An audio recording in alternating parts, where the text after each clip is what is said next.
to $3 million worth of coverage. I'm grateful we were prepared. Get your free quote at ethos.com/play. Paid spokesperson. Time spent on application may vary. Online health questions required.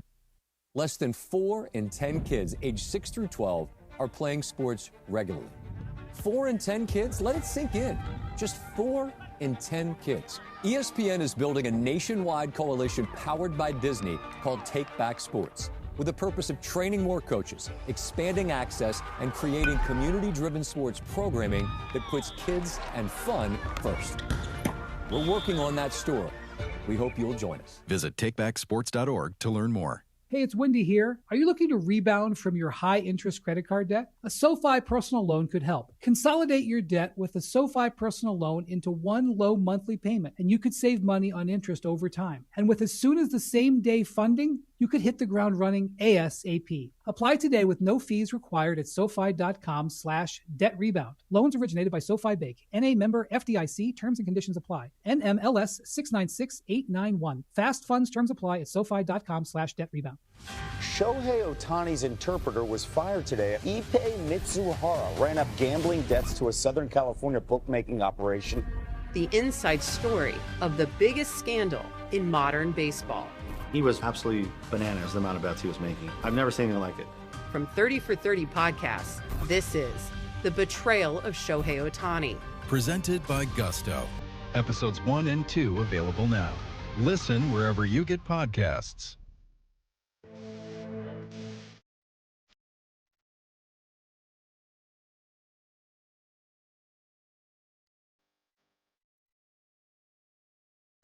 Oh, right. Ow. I feel a little like Peter Jennings or something. What do you mean? They're kind of anchoring the news. We're going to throw it out into the field. We're going to throw it back to Mace, our Rams correspondent out at LMU for an impending interview. So we got boots on the ground. We've got boots.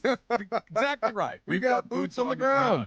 Yeah, don't worry, guys. We're going to have breaking news sounders. If Myles Garrett is there, we're going to do the whole thing. We're going to do it just like the news. They're just standing there waiting on I'm being told now that we're going to go, Wait. that situation. This just in. This just in. We need the eye in the sky. Here we go. Yeah, we need something like that. This is very exciting. I wanted to be a newsman at some point in my life, and I get to do it a little bit. What is up, baby? Well, you tell me. You were at Chalk Talk, and apparently Aaron Donald is coming back, according to the head coach of the team. I had the busiest morning of all time. I had to go to the Federal Building. Oh. And I did it again. So I put in the GPS what I thought was 11,000 Wilshire. Okay. I went to 1,100 Wilshire. That's probably not that close to 11,000 Not even close. Not even close. 45 minutes away, actually. Yeah, it was fun. Yeah. So you probably got all the way downtownish because the Federal Building's all the way on the west side on Westwood. And I had to go down the 10, which is a parking lot. Oh, yeah, that's not a great freeway to be on at any time of day. I almost turned into Mad Max. Like, you people need to move.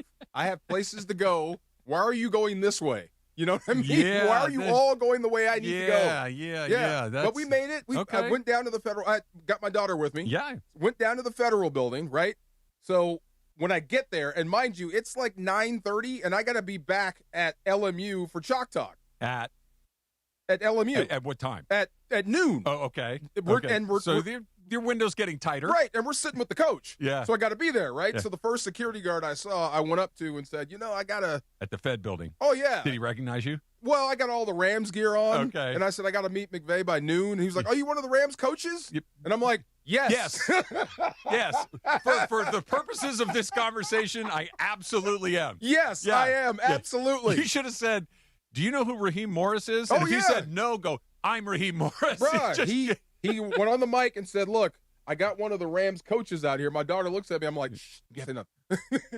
Quiet. So they walked us in. It was really cool. Got my passport. Made it to Chalk Talk. Good for you, It man. was awesome. And we sat with Sean McVay for like a half an hour. Okay. And he just blew the roof off the place Not again. surprised at all. At all. I mean, he's just such a great coach. And it dawned on me as I'm sitting there, I've been with this guy longer than any other coach. Been around him longer than any other coach. Sure. To watch him grow, to watch him go through this. Yeah. Look, I mean, guys, you might coach in the league 10 years. You might. Yeah, no guarantee. Maybe. Yeah. But 10 years, it's probably at least 2, if not 3 different stops. Right. He's been here for 10 years. One spot. And counting, one spot, and it's been almost entirely successful. The end is nowhere in sight. The end, there's very few coaches in any professional sports when they reach that stage of you can stay as long as you like. Now, it doesn't last forever. Nothing. Bill Belichick's not in New England become anymore. a made man. But he is kind of entered that Phil Jackson, Greg Popovich, Dave Roberts, like, hey, look, man, you're winning. Everybody loves you. You're really good at this. You're innovative. You keep moving the ball. They nailed it when they hired him 10 years ago. You're good for the league. You're good for the team. You're good for the city. But like Stafford, he looks good. He does. He really does. He's got the hoodie on, and I was wearing a hoodie too, but, you wear your hoodies big, right? I like to have them a little baggy. Okay, I think he went a size down. Yeah, I know he did. Yeah, I saw him out in practice. Right, you're not supposed to see people's abs in hoodies. No, look. If I look like that, I'd go medium hoodie too. Yeah, come on. Look, the reason I get that second X on my hoodie is because I look like an unmade bed. Thank you very much. I don't want anybody to see what's going on under here. A bag I got of to rags. conceal this. He looks good. He's energized. I mean, when he talks about ball, his eyes light up. Yeah. So whatever he went through back when, after they won the Super Bowl and he tried to decide, that's over now. Feels like it. I think he's home. He's planted roots. He's a coach. His enthusiasm and his passion for what he does and what he talks about is incredibly infectious. Yeah. Like sometimes there are guys that are going off about something that they're super fired up about and they're incredibly enthusiastic and passionate about. You're like, dude, take it easy. Just leave me alone. Leave me out of it. I don't give a damn.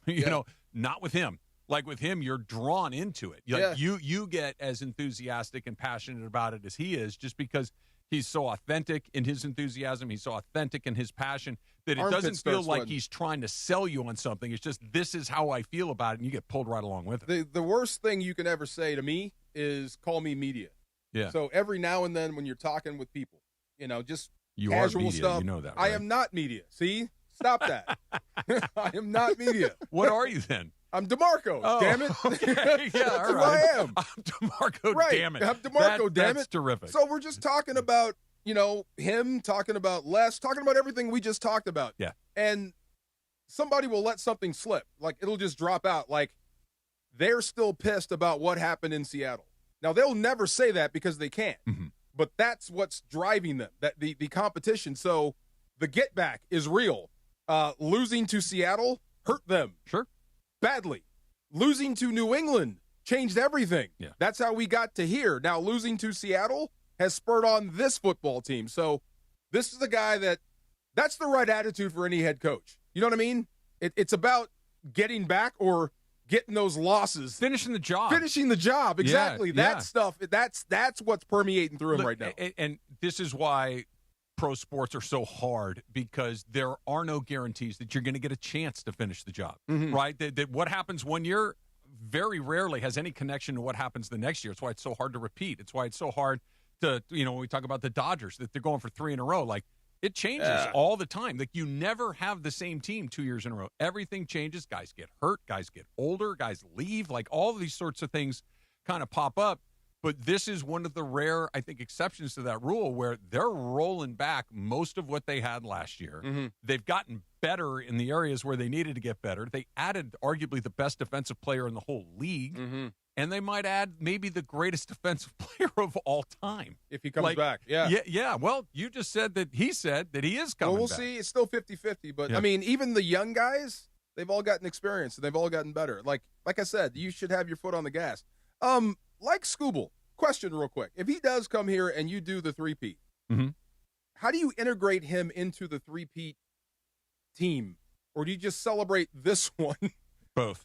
Both? I think because it'll be his it'll be his first. Oh, sure. Okay. Yeah. You're first, the team's third. Yeah. Well, I don't know if you remember this. So there are pictures that when they hand out the rings or they fly the flag and drop the banner and all that stuff, the team will break into some smaller groups along the way. Like like last year, you saw a picture. It was Mookie. It was excuse me. Okay, the core. The core. The core. Like Kershaw. We've been together Muncy, for all this. We've been here for 3 of these or 2 of these, and now the next group it'll be Muncy and Betts and Freeman, like the core of those 3. Ohtani, Yamamoto, like those guys. And then there'll be the team picture, and Scooble's in the team picture, or whoever, who's the new guy here this year. Okay, that's a good way to do it. Edwin Diaz will be in the team picture, whereas when we break off into our, hey, here's my fistful of rings, you stand over there. Okay, yeah, that makes sense. That. Yeah, I mean, would you be intimidated coming here? Because I think in some ways Kyle Tucker may be a little intimidated by this. I think that's fair. It's a lot. I mean, there's a lot of pressure. I think it's different strokes for different folks. I think your read on Tucker is a good one, and I think it's a fair assessment, at least kind of just trying to read the tea leaves, because he just, again, this doesn't mean anything, but maybe it means everything. He looks uncomfortable. Yeah. He just doesn't look like he's relaxed. He looks like he's fighting it and pressing it and struggling and all those things. I think Scuba's going to come in with his shoulders back and just because he's that guy. Fire it in. He's just, I'm that good. I'm the best at this in the business, arguably, and I don't have to prove myself. I'm a 2-time Cy Young Award winner. I'm not trying to prove anything to anybody. Do you think he knows, like, do the agents talk in advance, like, hey, if this goes south by midseason, you could be a Dodger? No. Well, I don't know if they say you could be a Dodger. You could be on a different team. And here are the teams that are probably most likely to come knocking. Dodgers. Yeah, Dodgers, Brewers, Phillies, Yankees. Yeah. Here are the 5 or 6. Like, you're not going to end up in Cincinnati. You're not going to end up in, Colorado. But here are the 5 teams, and we can try to manipulate a little bit. But he doesn't have a ton of agency in this because he's not a free agent at the end of the year. So he can the agency that he can kind of exercise is, look, you can send me wherever you want. I can't stop it. I don't have a no trade. I can't, but I'm not signing there. And I can be very tell the team publicly about that. Like if the Brewers want to get in, he's like, yeah, I'll go pitch for him. But the second we're out or we win the World Series, I'm leaving again. I'm done. So do you really want to empty the cupboard for me for that? And the answer may be yes. Like the Brewers did it for CC Sabathia years ago, where Sabathia came in from Cleveland, and Sabathia was awesome for the Brewers, just absolutely awesome, and nearly pitched him to the World Series. But when it was all said and done, he's like, peace out. I go to the Yankees and took all their money. That's fair. Yeah, that's fair. Did he tell him that? I think it was understood. Shocked by it? I think it was just understood. Like, this is, but we have a shot, and Milwaukee's the perfect example. Like, we've got Mizorowski. We score a lot of runs. We're pretty good defensively. We get on base a lot. Like, let's take our shot. And because we might not get a shot as good as this, and this may put us over. I got to show you a picture of my guys in the Super Bowl. Yeah. We took a picture with just the LA guys. Love it. Yeah. Just the guys that made it from here all the way to How many were there? 9. Oh, I'm surprised. 9 guys survived. Plus, I guess it was only 5 years. Plus all the executives. Yeah, I like that. Yeah.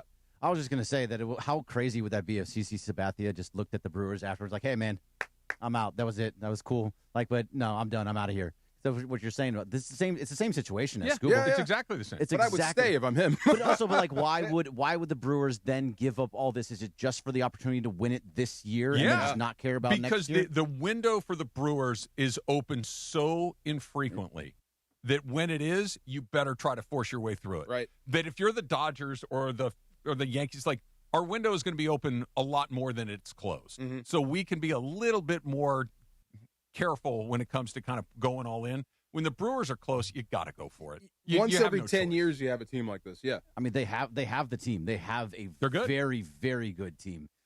This is also the reason why the Dodgers should go above and beyond to make that happen. I don't want to see those two guys together. Mizorowski and Skubal? I don't want to see me neither. That. Yeah, that's a horrible series for anybody facing them. It's a handful. That's really tough. Yeah. And with a grinding baseball team behind it. Yeah, it's hard to overcome. Yeah. You guys are right. Yeah. I'm not arguing with you, but here's the other thing. I always, whenever I start thinking about, ooh, man, I don't want to play those guys with those guys, and I don't, but there's somebody sitting in Milwaukee right now going, dude, you're going to throw Yamamoto and Ohtani. Oh, they got to play you too. Like, it's like, right. And Snell. I want the easiest pass. I hear you. Right. I hear you. But it's like, it's not like, it's like, they're going to show up too. That's true. They're going to show up. I just don't with want their those guys. Two. No, those two guys pitch twice each, four games. Yeah. Nobody else has to win. Just those guys, and you can end up losing a series. They do that, like you said, the core group, this guy, your first, whatever, because this is going to happen a lot. Yeah. This run ain't over. It's going to be a while, just as long as you guys don't burn up and blow out Shohei. Let the dude rest. We will get to Shohei. Greg? He had 3 hits last night. Let him rest. Who cares? Let him rest. You need him. Home run, double, 3 RBIs. Okay. Had a pretty good night. When he's limping. Pretty good night. Looked pretty good to me. That was a double with an error to go to triple, right? To third, yeah. It came right out of his hand. Yeah, that was weird. That was really weird. That was weird. All right. We're still waiting by with our Miles was making boots him on wait. the ground Yeah. in LMU. We got Stafford right away. Yeah. Like, oh, Matthew Stafford.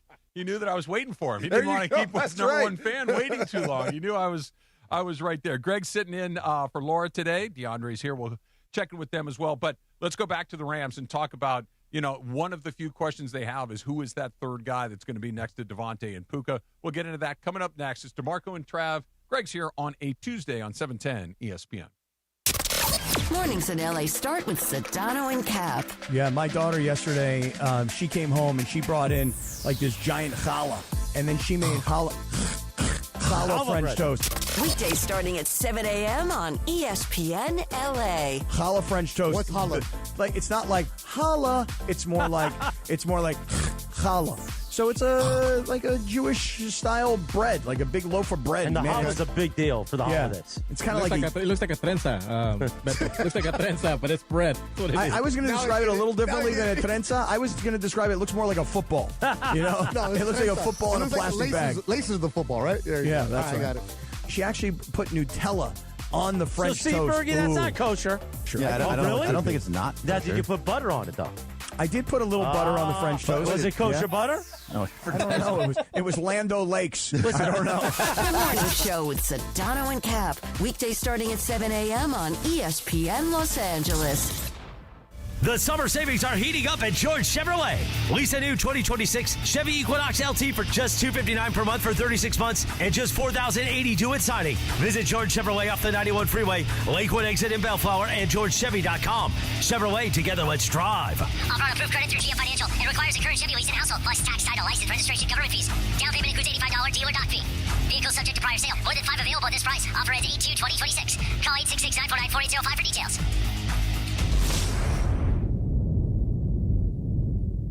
Looking for a vodka with standards? Blue Ice delivers. American-made from Idaho potatoes, gluten-free, non-GMO, and only 64 calories an ounce. Enjoy the classic huckleberry with lemonade or award-winning double espresso. Blue Ice vodka, premium taste, nothing extra. Your ambition just met its match with Robinhood. You play for the win, not just on game day, every day. Channel that drive into your money. Robinhood puts you in control, all on one platform. You expect more from yourself. Expect more from your money. Get started today at Robinhood.com/yourmoney. Again, that's Robinhood.com/yourmoney. Your money, your move.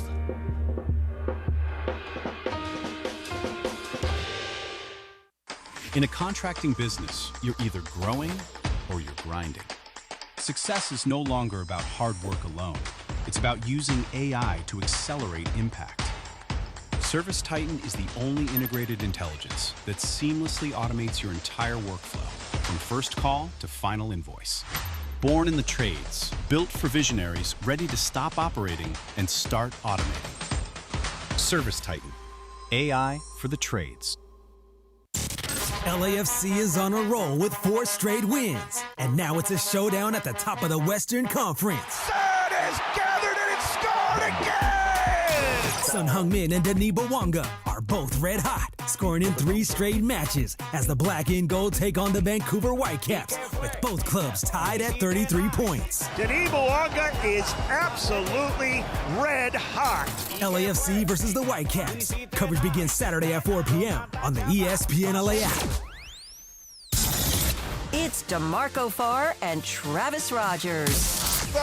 Just all right. All right. It was cool. By the way, I think that's the first time I ever said all right. Afternoons with DeMarco and Travis rolls on. Did I get it out in one piece? Did I Yeah, say you right? did good. You did good.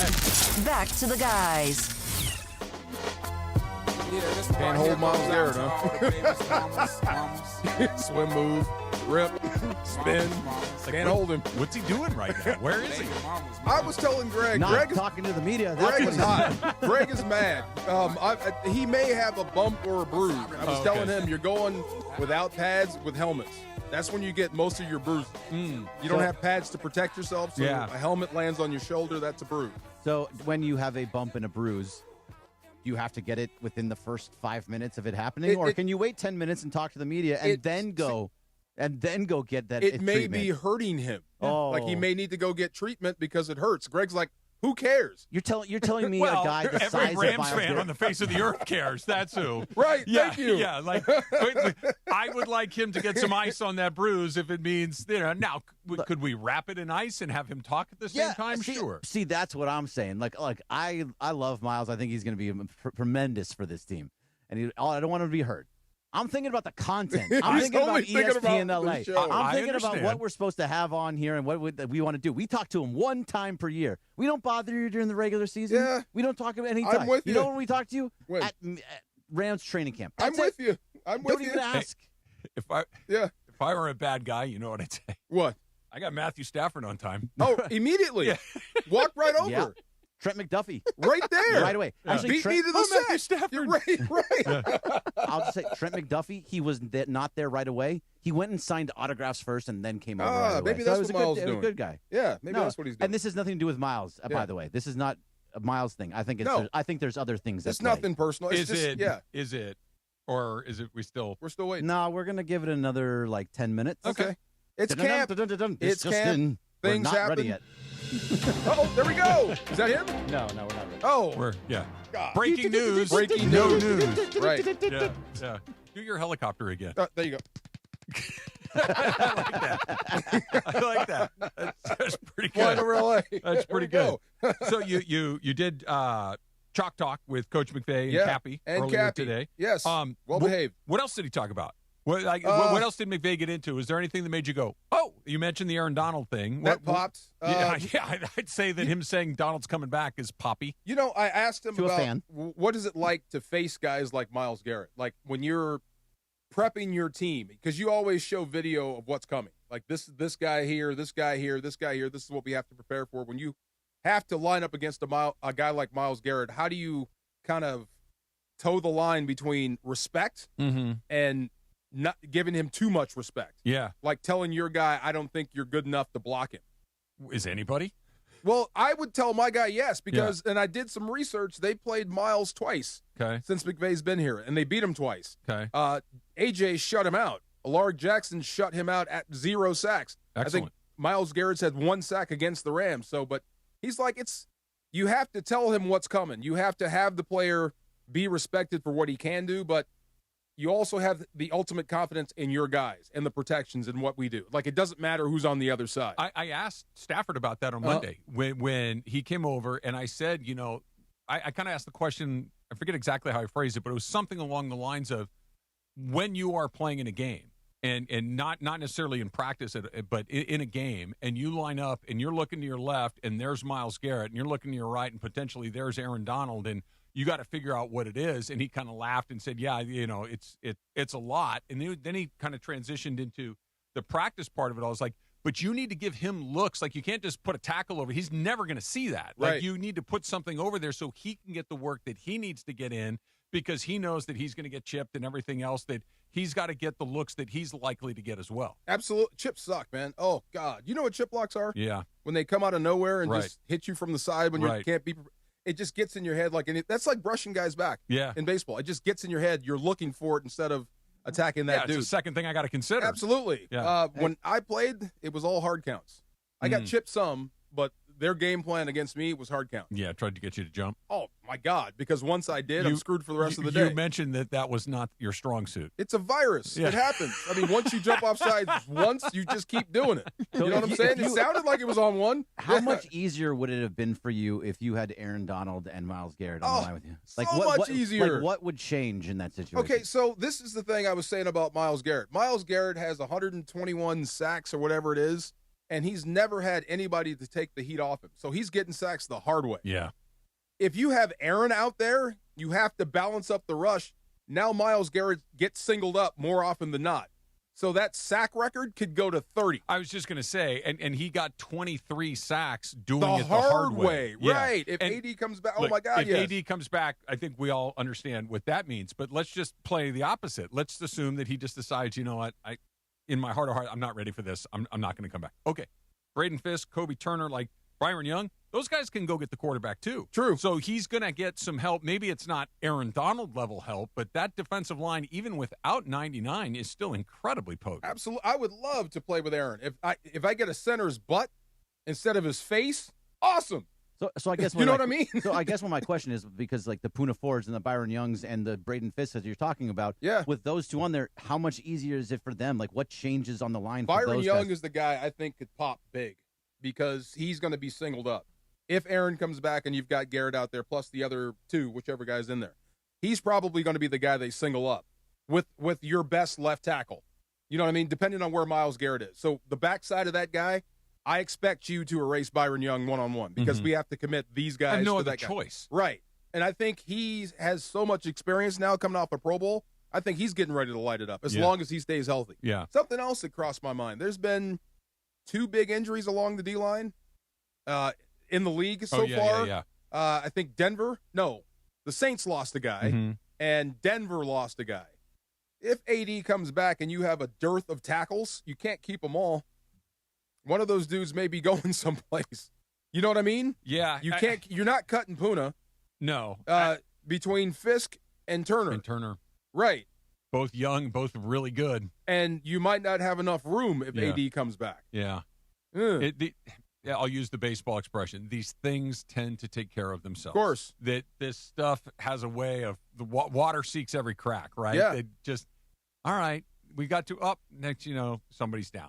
Or somebody's underperforming. Something will present itself to where the solution becomes a little more obvious than I don't know what to do. Maybe it happens in baseball, but that's the downside of AD coming back. And it's very small, but it's major in my mind because it stunts Braden Fisk's development because I think he has the chance to be dynamite. If he didn't get hurt last year, I think he's pushing for a Pro Bowl spot with how they were playing him and his ability. You know what I mean? I do. Even when he came back playing on one leg, the guy was effective. So that would kind of suck that you'd have to share it with AD. I would take it, but Braden gets a little less reps. This is where McVay comes with, circle all the way back to McVay again. This is where his, his genius is necessary to figure out a way to communicate that to that player, that this has nothing to do with you. It has everything to do with maybe the greatest defensive tackle that we've ever seen coming back and doing it. We believe in you. We know that we can do it with you. We know that, but this is a little different. And how he massages that and coaches that is going to be everything. Well, flat out nickel when you've got 4. Let's say it's third and a lot. Everybody knows it's a pass, right? So Garrett's on the field, Donald's on the field, Byron Young's on the field. Yep. That's one more spot. Yeah. Who you giving it to? Fisk or Turner?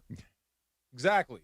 You got I get there's 2 ways to look at it. The bad news is, man, I don't know. The good news is take your pick. Yeah, champagne problem. Yeah, you just pick, flip a coin, whatever it lands on, you got a good player that's running out there for that snap. But that's the issue. And Turner's in a contract year. Yeah. Yeah, that's what I'm saying. That's the only downside to AD coming back on the field. What about the downside of no clear-cut wide receiver 3? Is that a big deal? Because you think about what they've had, and the best 3-headed monster that we've seen at wide receiver for the Rams since is Woods, Kupp, and Cooks. Yes, that was the three guys, and kind of I think they were all either at 1,000 or very close to 1,000 yards. That seemed like the ball was kind of spread around evenly, and everybody had a specific role, but they kind of complementary roles, and it worked out really well. But since then, we've seen Woods and Kupp, we've seen Kupp and Nakua, we've seen Nakua and Adams, and this year it's Nakua and Adams again. And then maybe it's a tight end, maybe it's a rotating cast in number 3. Now you've got this room full of tight ends again. Is the third option, even if it's not technically a wide receiver, going to come out of that tight end room? By the way, I can't believe Robert Woods is back as a coach. I know, it's wild. It is so weird to see him old, coaching. Marco. Not it's me, just but weird, just you. though. Yeah, and Roger Saffold was here. Oh, was he? Yeah, I'm like, now I know I'm old. But do you remember when Robert Woods went 3rd and 33 and scored against in the New York? Giants? I'll never forget.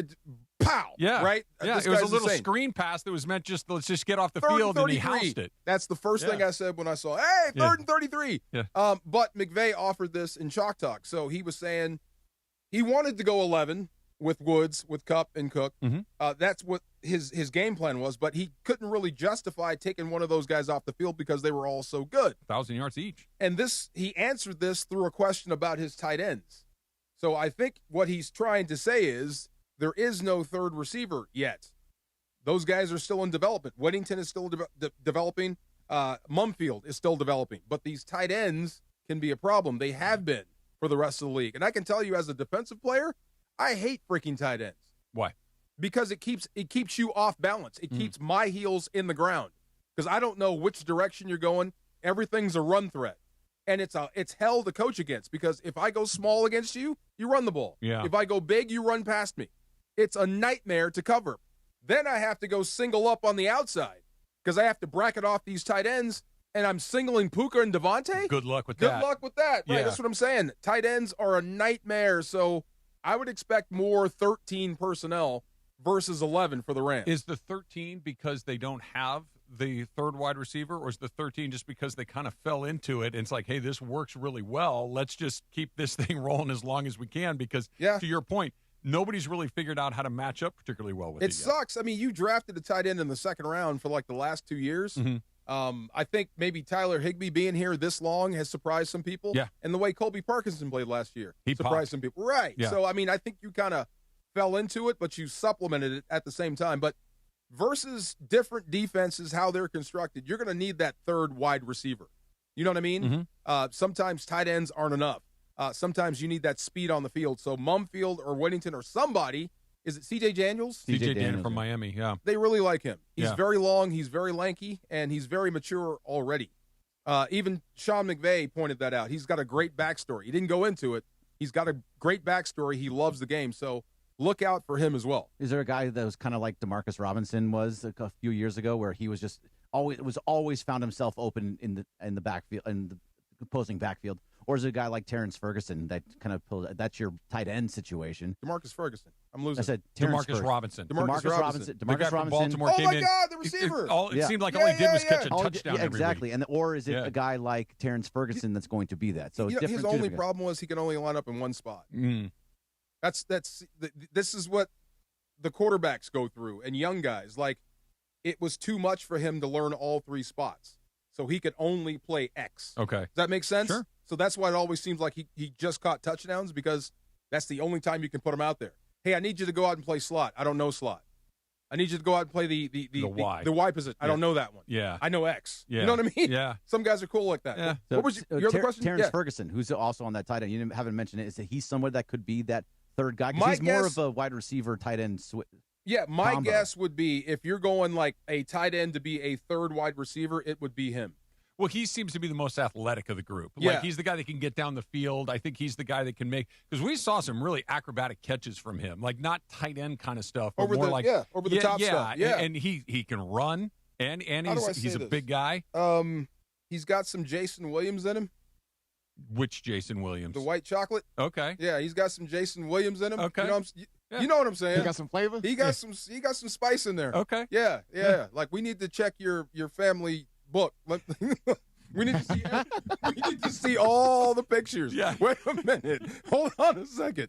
You're doing that really that comes natural that is what you're comes saying. really natural. Yeah. Hold on a second. Yeah. He's All that right. guy, though. Yeah, it's terrific. All right, let's talk more about Scuba. We can talk about Ohtani as well. We'll do a little first pitch coming up next. It's DeMarco and Travis Greg on a Wednesday on 710 ESPN. Mornings in LA start with Sedano and Cap. So the other day I called Mike Trudell off air. Guess who answered the call? Yep, it was Mrs. Trudell. Weekdays starting at 7 a.m. on ESPN LA. Why you gotta make it weird, man? She's wonderful. I adore her. I'm not sliding into her DMs now. I'm on the phone. See, like, now, were you nice about it? Like, if I called Bergie and Mean Gene answered, I'd be like, "Hey, how you doing? I called Bergie." I'd be a real a-hole. no. Here's what he did. You would not be an I a-hole. wouldn't be. Here's what Cappy But did. that's not Hey, the thing girl! against Gene. Hey, girl! If I called Beto and his Heino picked up, I'd be like, 3 in the morning. yeah, I'd be like, no, I called Beto. Can you put Beto on the phone? I was Like, that's very just the nice. way. He's in trouble right now. Lo tengo amarrado. I just acted like his mom answered the phone. I was like, "Hi, is Mike home? Can I speak to Mike, please?" Hi, Mrs. Trudell. Is Exactly. Scotty home? Right. The Morning Show with Sedano and Cap. Weekdays starting at 7 a.m. on ESPN Los Angeles. Guys, Pizza Hut takes me back old school. Birthday parties, Little League, Friday nights. There was always something special about the Hut. Now, celebrate again with Pizza Hut's new throwback value menu. Iconic favorites like a personal pan pizza, breadsticks, and a 2-liter soda starting at just $4. Feed the family with the original stuffed crust pizza, $11.99 for a 1-topping medium. Try new additions like triple cheese, mac, and gooey s'mores sticks. Go to pizzahut.com or order now on the Pizza Hut app.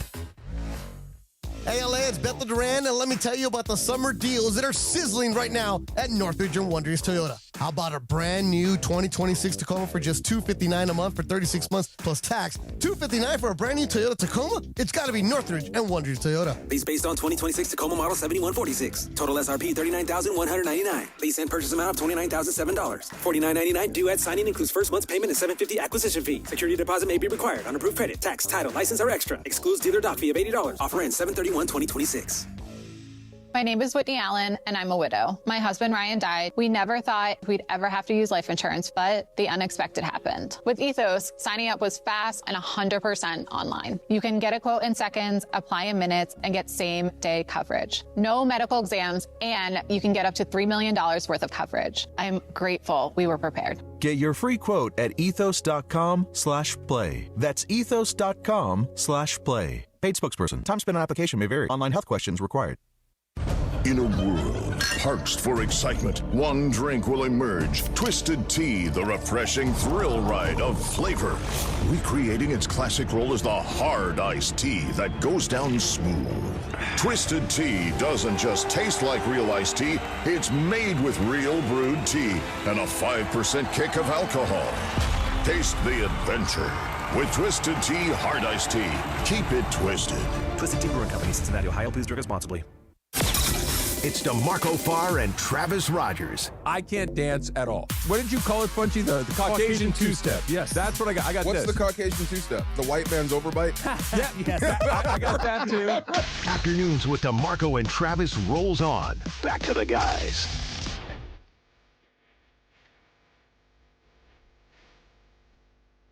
The Brothers Johnson. There you go. Great name. Brothers Ferguson? The Brothers Ferguson. That's right. Terrence Ferguson, DeMarcus Ferguson. That'd be a great name for a band. Big Magic Johnson. Big Magic Johnson. What's he ever done? What a time to be alive. Oh, my God. Right? Can you believe that? It's like, wow. what did he say? Yeah. Big Magic Johnson. Oh, my God. Wow. Is he Wow. still with I us? love that drop so He's much. still with us. He Oh, my is. God. Okay. Yeah, Wow. yeah. I Okay. don't think he is out and about the way I that don't he think used so. to be. Oh, my God. But Wow. yeah, I don't think that he's checked out yet. What have the Big Magic Johnson. What have the Clippers done? They offered $20 million to LeBron and got turned down. Yeah. They offered LeBron 20? Well, they did trade for they traded Kawhi Leonard away, and they received Brandon Ingram. Ish. Yeah, ish. Brandon Ingram-ish? Well, no, half of them? the trade's not done because the penalty for the inspiration, what's it? Aspirations. Aspirations. Still pending. Yeah, we're still waiting for the wink, wink, nudge, nudge. Here's this deal. Like, somebody has to get penalized for that. And it's the one people that should not be penalized for it is Toronto. They had nothing That's to true. do with it. Yeah. Like, Toronto was not involved in this at all. Innocent bystander. Yeah, so until they figure out whether it's a Clipper penalty, whether it's a Kawhi penalty, whether it's both, whether it's the entire deal is voided and he's a free. Like, I don't know how you move forward with that deal until that piece is taken care of. Somebody's got to pay. For Yeah. that. LeBron really turned down 20 million. Well, I guess it's not the money. What would you have said had he accepted the deal? To go to the Clippers? To go to the Clippers. It's an interesting question, but I don't have a good answer for you because he would never do that. You know what I mean? Like, Yeah. Well, I guess, money wouldn't entice him? No, I don't think so. The Intuit Dome? What does he care? You bring a championship? That place is empty. But they're not going to win a championship. That team's That's not what I mean. even Maybe close you to win a pack championship. it now. No, because of LeBron. would, but, like you said, it's not about money. You don't go to the second place team. No. If he was going to stay in L.A., he would have stayed with the Lakers. Like, there's just literally no reason to do it other than to just stick it in the Lakers' ear. Okay. That would be the only reason. If Laker fans have a dislike for LeBron, I guess you could say, for the most part. I think it's ambivalence. Ambivalence, sure, ambivalence. Yeah, then word. if he was a Clipper and they come to crypto, that's not going to go over well. If he goes essentially anywhere else except Boston and the Clippers, he'll get a nice clap and he'll get a nice situation. But if you come back as a Clipper or a Celtic, nah. What if Shohei said, I want to go back to the Angels? Although Jack came back as a Celtic, so what if Shohei said, I want to go back to the Angels? I want to go back home. Why? Home. I want to go back home. I want to go back to losing every single season. I want to never play in another game that matters. Yeah, no, I think that's very unlikely. Home is L.A. with the Dodgers in the blue. There we go. Is there a scenario that exists where Shohei does not pitch or pitches very sparingly between now and the end of the year, and he continues to perform at the level that he has performed through the end of July, which is, for Shohei, I would say this is like B or B plus level Shohei, right? Is that fair? Yeah, that's fair. Okay. In totality or pitching? Offensively. Oh, okay, yeah. Okay, so like I think this is like B plus Shohei. It's certainly not A Shohei. Nowhere near A. We've seen that. Could he not win the MVP? Could PCA and PCA is the most likely guy. PCA's got a .04 advantage on him on WAR right now. Is that Fangraphs or? I think it is Fangraphs. Yeah. Could he not? Because it felt like this was a wrap when he was doing both, and it should have been. And if he heats up offensively, I still think it's a wrap because he did pitch a decent amount this year. But no pitching plus a continued something other than peak Ohtani. Did we not see an MVP award in LA for the first time since he's gotten here? So 0 pitching until the postseason. Or very, very limited. I think that if there's any pitching whatsoever, then no. What if it's 2 starts and they're both just kind of meh? There's kind of meh that gives up 4 runs each time. They're not bad. They're not good. They're just whatever. No, I still think that if he pitches again in the regular season, that it's his. Elite defense. If he doesn't, and he stays at this level right now, and let's say he gets to 30 home runs, then I think there's a possibility that PCA can pass. I want Shohei, but elite level defense. He's a 5-tool guy, and he's killing it this year. And the Cubs are winning. No, he's a good player, and you're right. The Cubs are a good team. The Cubs are winning. A decent team. What are they? They're right around 500. I mean, if Shohei, I wouldn't say. I guess I could say if Shohei cruises to another MVP. Oh no, they're not. They're 15 games above. Yeah, if he cruises to another MVP, and he's just B plus Shohei, I'd have a gripe if I'm PCA. But every single year, there's a guy that threatens Shohei for the MVP over and over again. Last year was Lindor, and he didn't deserve anything. But PCA at least is deserving of it. And to your point, that PCA is having that year that you're talking about, and I'm not arguing against PCA. Mm-hmm. Shohei Ohtani is 8-2 on the mound with an ERA of 179. Okay, that's not nothing. That's not nothing. That's an incredibly good performance. His whip is under 1. It's 0.946, which is outstanding. Not just good, it is elite level stuff. Now, maybe he didn't do it all year long, but for half the year, he was as good as anybody in baseball at arguably the hardest thing to do in baseball, and that is be a starting pitcher. And, oh, by the way, he is putting up MVP-level numbers offensively, maybe not what we're accustomed to, but they're still pretty darn good. And these starts happened. It's not like he didn't do it. They just happened earlier in the year. So if PCA closes strong, it may get you to forget what Shohei did early. And that does happen. Like college football, they'll forgive a loss that happens early. Yeah. If it happens late, that's bad. 14 starts, a 179 ERA, and a K per 9 of, where is that on this silly little thing? Over on the right side. 10. 10 even. Yeah. No. What are we talking about here? I'm trying to make a case. I don't care how many times Pete Crow-Armstrong runs into the gap and catches a fly ball. He ain't done anything like this. What if he leads the Cubs to the Central? The Dodgers are going to win the West by 40 games. It may actually be 40 games by the end of it. That's not out of the realm of possibility. 40 home runs. Shohei's going to have 35. Yeah, so if PCA has to go off. Like, he has to have an incredible end of the season all the way through the end, and does exactly what you're talking about. Get to the top of the Central, pass, who are they behind? Past the Brewers, which is probably not going to happen. Past them, has video game numbers, is going all over. He's stealing bases. He's making incredible plays. He's doing all the things that PCA has done so far, but to a much higher level than he can. But he has to be almost perfect to get there. Who's the best player in the game? Him. Shohei. Who's the best all-around player? Shohei.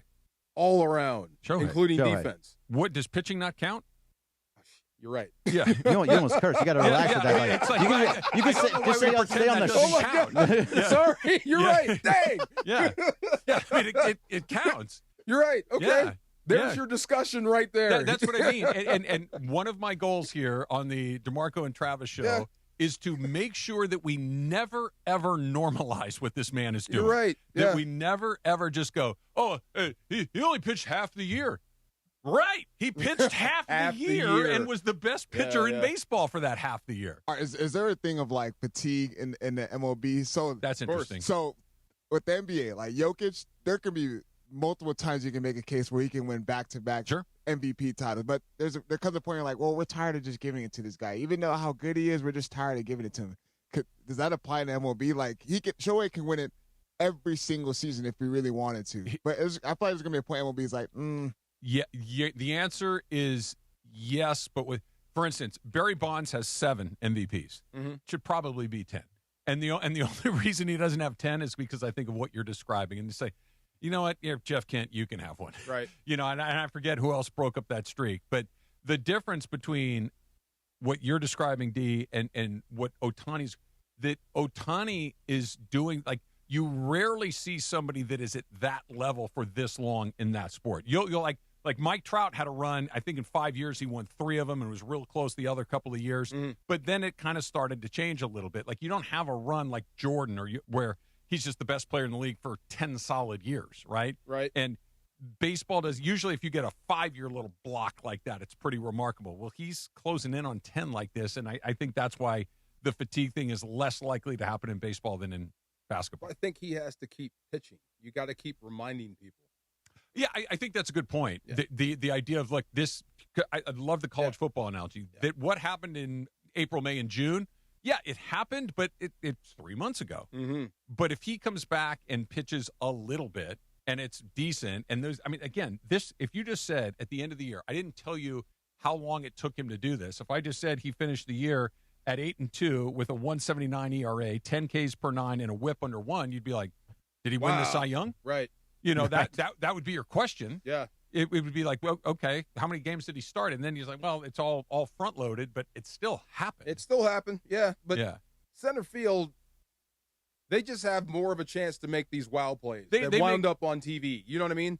On replay. Yeah. But when you do the YouTube highlights of the Dodger game, and it's just Ohtani wiping people out for 7 innings. It's true. Like, the reason there's no highlight plays because the ball's never put in play. This is true. Yeah, he's just striking everybody out. I guess the only way that it could actually truly happen is if PCA goes nuts and Shohei just goes into the tank, that where he is just horrendous the rest of the way. I don't want to even talk about that. I can't hit enough. I don't even think it would be I think it would be he'd have to miss a chunk of time. Yeah, like he has to. Like he's basically he goes on the IL and he's out until September. Yeah, that would be the only real chance that it has. But otherwise, that's going to hurt your chances if he misses time. Yeah. Oh yeah. Oh no. That's he's not going to miss time. I don't. Okay, knock on wood. There you go. Hits last night. Knocking on wood. Hurt. Right. I had Katie Wu on the Blue Review this morning, and she was talking all about how his knee is not 100%, his bicep is not 100%, that he's not going to come back. If he's not worried about it now, but if it was later on, maybe he would be. There's a whole bunch of things that he was saying, and he's still just putting out production over and over again. We will get into the later of it all later into the show. But coming up next, we got a little Far Side on a Wednesday, Greg. Stop calling it Tuesday. Wednesday. God, I just forget my days sometimes. On 710 ESPN. Hi, this is Sean McVay of your LA Rams. The Rams play here. KSP Angeles. 710 ESPN. A Good Karma Brands radio station. The bikini debuted in July of 1948. Coincidentally, that's the last time I felt ready to wear one. Now your top reasons to visit Morongo. Appetite for Destruction plays the music of Guns N' Roses. Poolside playback, August 13th. Number 2. Summertime is pool time. Rent a casino with a private pool. And the number 1 reason. Don't pay high prices for gas. Morongo's Travel Center prices are the lowest priced gas around. Morongo, good times. Call Jacob. Hey, Cap. Every day we talk about how challenging it is when you get into an accident. Obviously, you're dealing with the emotional aspect of it. Your car is totaled. So when your car's totaled, who do you count on, Cappy? You count on Jacob and Ronnie, and you call him at that number that everybody knows because there's billboards all over town. Everybody knows this number, 1-800-345-6789. That's right. Yeah, and here's the thing. You got to call him because you're going to start getting calls from all sorts of other people. Like an adjuster calls you. Who are you going to count on when the adjuster calls calls you. You're going to count on Jacob and Ronnie. And here's the thing. Don't talk to these adjusters. Don't all of a sudden start telling them, oh, man, I know this is my fault. Oh, I'm sorry. No.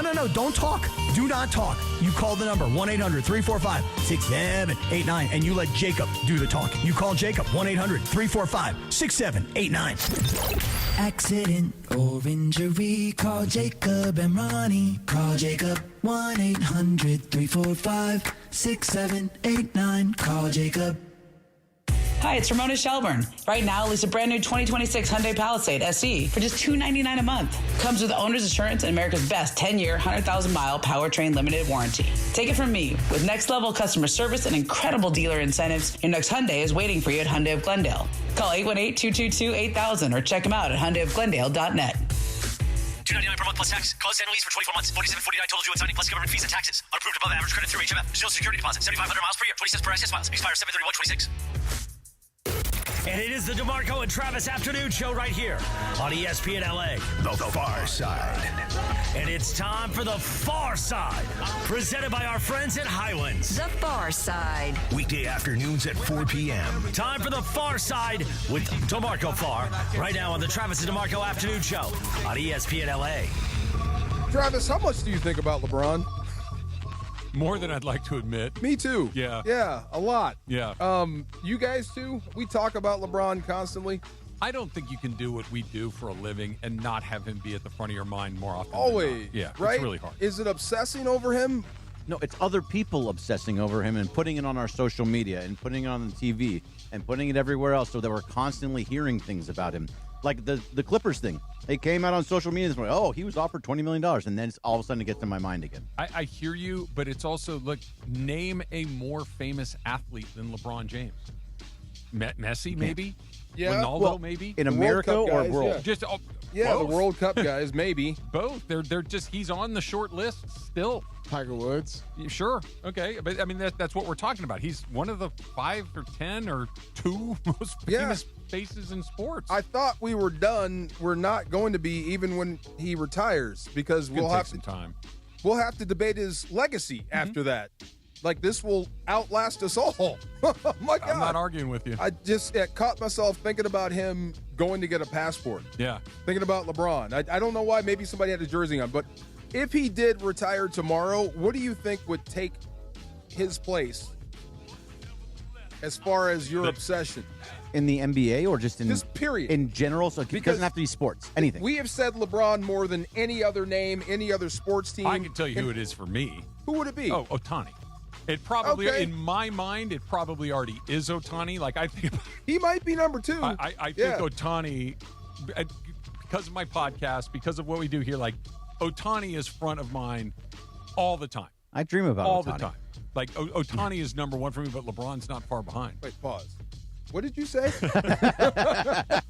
It's supposed to just go through. What did you just say? I dream about Ohtani. He's amazing. Can you please tell me about these dreams? Like, you they're dream about him playing, or you're his friend? Yeah, let's say playing. Okay, playing. Yeah. You're not like in Yeah, cars no. driving around, going to the we're movies. buddies. We're just going around. Okay, it might be Messing him. around. It might be him. Does And Shohei speak English to you in your dreams? Joey speaks English. Or do you speak Japanese? Will Ireton does not need to speak for him. He chooses to speak for him. I do not speak. I don't dream in Japanese.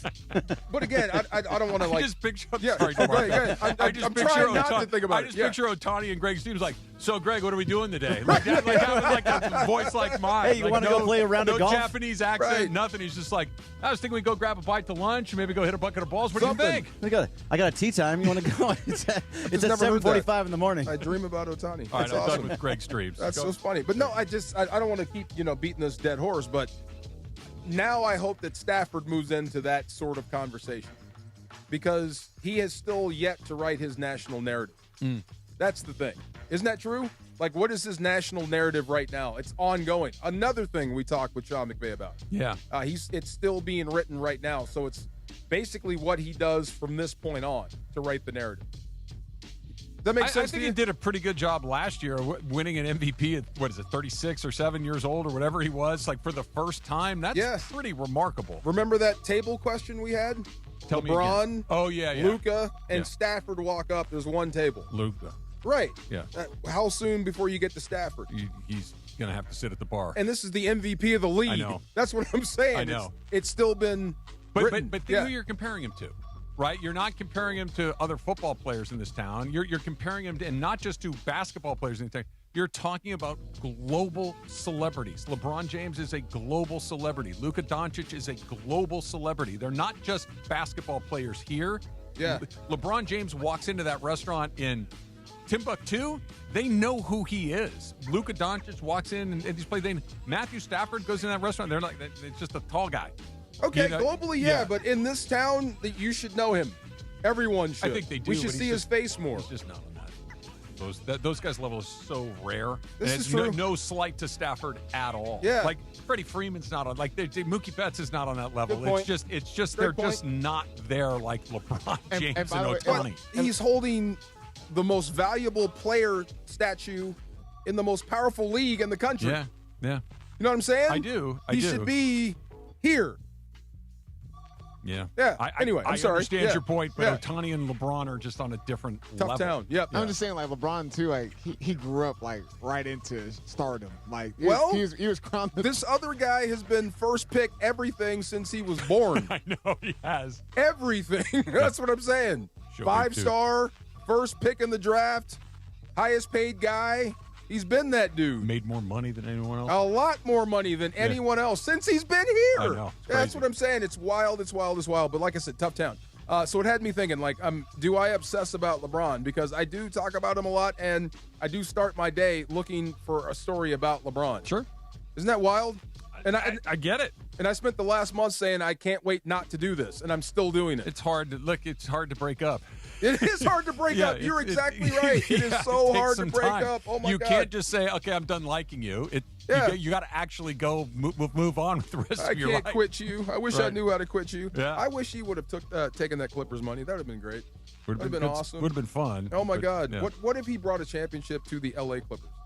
What if the Angels were good at baseball? I mean, if we're just playing fantasy land stuff. Neither Sure. What you were talking about? Who's this? This would be one meal Breaking up is Sadaka. hard to do. Yep. That's hard to do. Oh. Thank you. Keep playing this. Every time I think of LeBron, this will come in now. Go ahead. Yeah. There we go. There we go. Turn it. Okay, click. I will not read that LeBron story. I will not read Dave Benjamin. Great article, by the way. So Yeah. we read about it and we talk, think about it. You think about it all day. You dream about him. You said it. I not don't me. dream about him. You said you dream about him. That was artfully done right there. That was a good job. Good job by you, Greg. But like, do you think people actually want to hear about it still?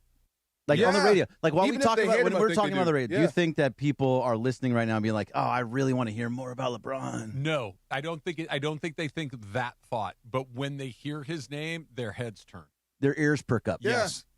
It's if you ask, this is one of these things. Like you've seen all these psychological studies. People tell you they don't like things, but when they get a chance to choose what they want to hear about, they will choose the things that they say they don't. Of course, right? Like it's one of those. Hey, you want to hear more about LeBron? It's like, no. But if you said, "Hey, did you hear what LeBron did?" Everybody goes, "No, what? What do you do? Huh? What do was you that? do? Where'd he go? Yeah. Or if you're talking about something else, you're talking about just a random story. Like let's say something Baker Mayfield did something like, "Why are we talking about this? We should be talking about LeBron." Right. Yeah. That's true.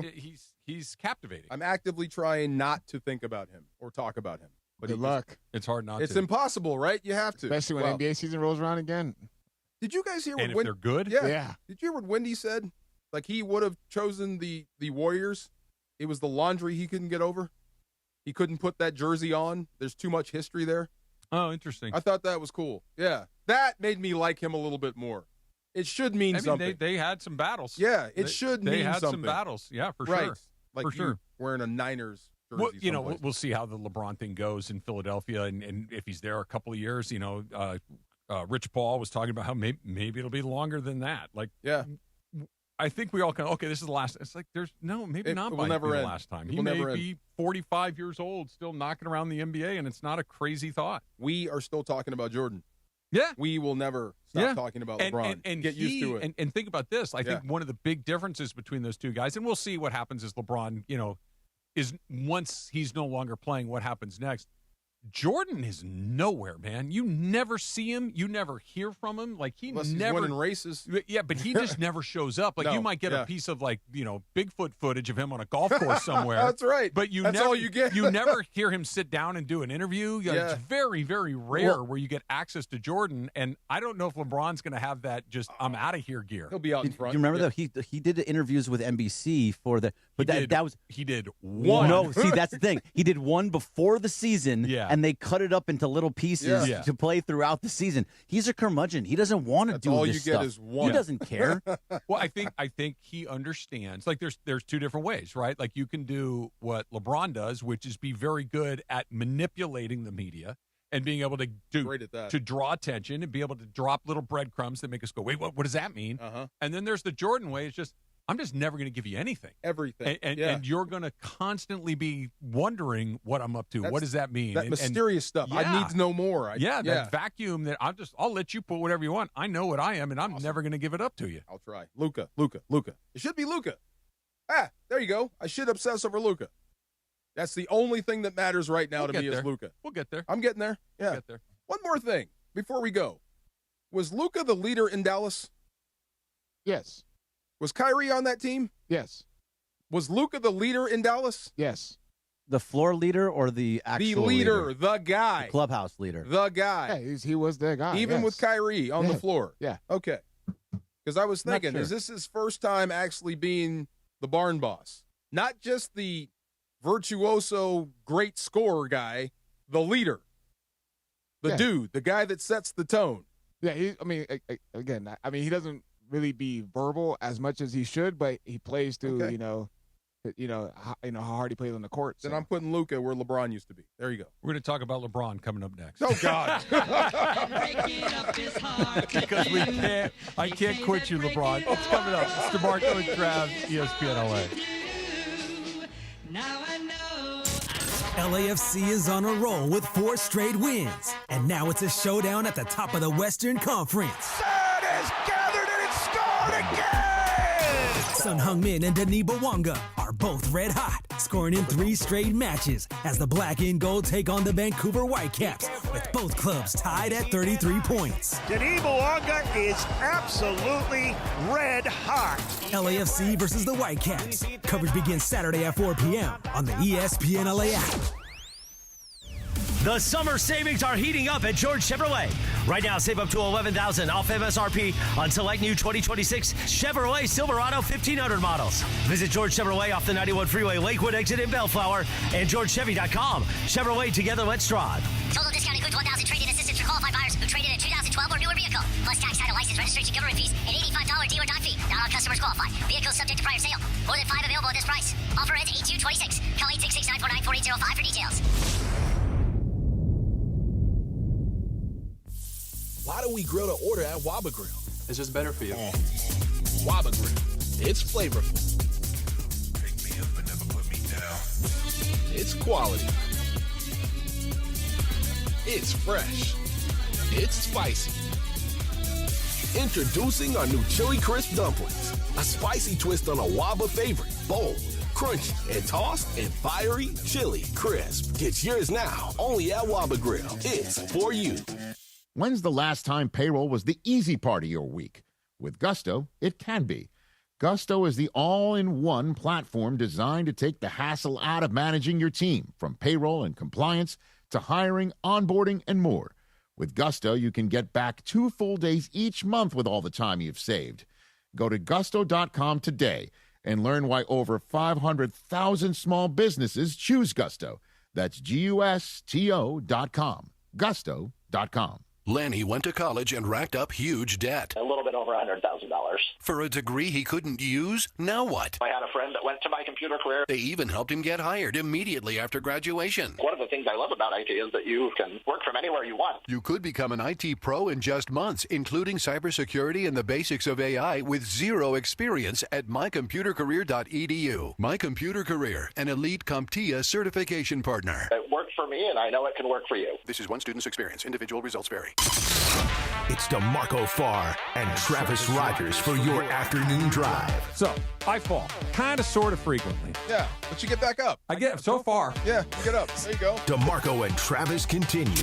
Here are the guys. Hey. Did Greg tell you what he's going to start doing as early as maybe tonight? Dreaming about Ohtani? Other than that? Oh, what? Before he dreams about Ohtani. Right. Hey, me and Ohtani driving down convertible, going to the beach. Did we establish? Great time. Is he speaking Japanese or is Ohtani speaking English? No, Ohtani speaks English. Okay. Right. But, yeah, I picture him sounding like you and me. Ohtani should speak English. You should speak Japanese. Oh, that'd be cool. And you both understand each other perfectly. Exactly. Like in the Matrix. Yeah. Right. There you go. Right. Exactly. I know Kung Fu. he comes in. You know, I do my work before we come in here in that little side studio over there. And he comes in the other day and he's like, you ever painted your house? It's true. And I'm like, oh, boy, here we go. Like, the interior or the exterior? You're going to paint your house? I'm painting a room. Oh. I am painting a room, and it is a third bedroom, but trying to figure. I've done it once before, but it was years and years ago, so I was trying to figure. I'm like, hey, Trev, have you ever painted a room before? Once. Why are you painting the room? Because Jean is moving in, fully moving in. Okay. And so she needs a place she needs an office. Oh. To work, because right now she goes home for work every day and then comes back. What's wrong with the color of the room now? Oh, it's gross. A child lived in that room. Oh, okay. Yeah, So you got to paint it. Needs to be freshened up. Needs to be freshened up. She wants, if she's going to have her room, she wants it to look nice. Simple. Paper the ground. Take your Well, time taping things up.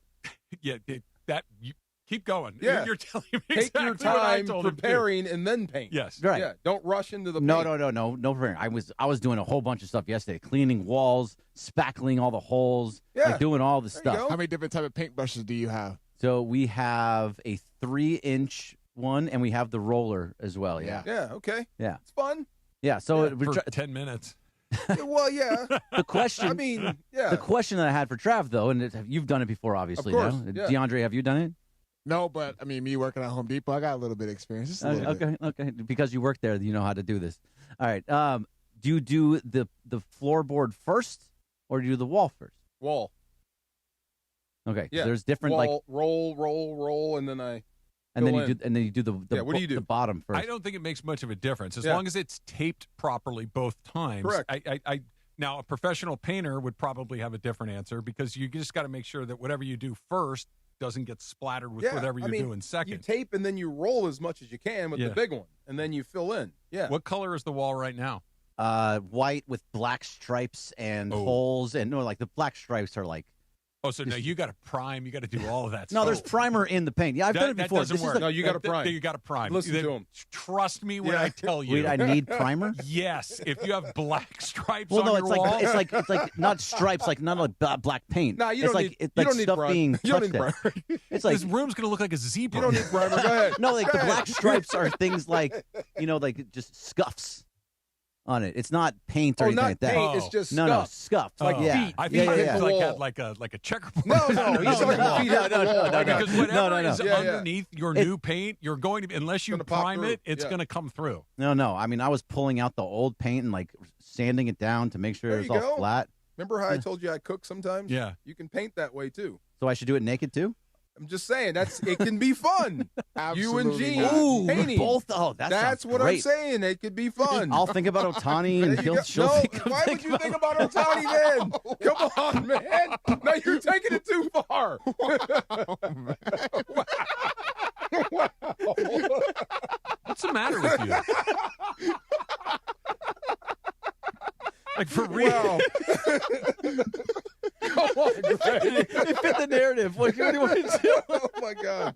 Wow, It's going to bother me the rest of the week, A little month, bit. year. A Like little I'm bit. going to have a hard time doing I'm gonna this. keep you in front of me. I'm from now trying to on. help you stop thinking about Ohtani. There you go. You should hire someone to paint this room. No, I know. I just don't want to pay for They'll that. do it in a fraction Oh, of the the time. blink one. Yeah. Yeah, That's the greatest suggestion. However long it's going to take you, they're going to do it in a quarter of the time, And a lot better and than a you. lot better. A lot better. Well, it'll be a Yes. lot better, but it's a bonding experience. That's if that's true. what you're doing, that's fine, and I respect it. Just be prepared for 2 months from now to have to go hire a professional to do it again. Yes. Because whatever you get wrong, and you will, It's going to bother you. It's going to bother Gene. It's going to be like, let's just get a guy in here. Yeah. So I told her ahead of time, like, if we start going bad, I will just hire someone, or I'll ask the landlord who I'm friends with to do it, or whatever. She goes, no, we're going to do it. How soon do we start fighting? We don't fight very often. Well, I guess the first time you bring up Ohtani. Yes. Wow. No, she'd be like, yeah, I get it. Me too.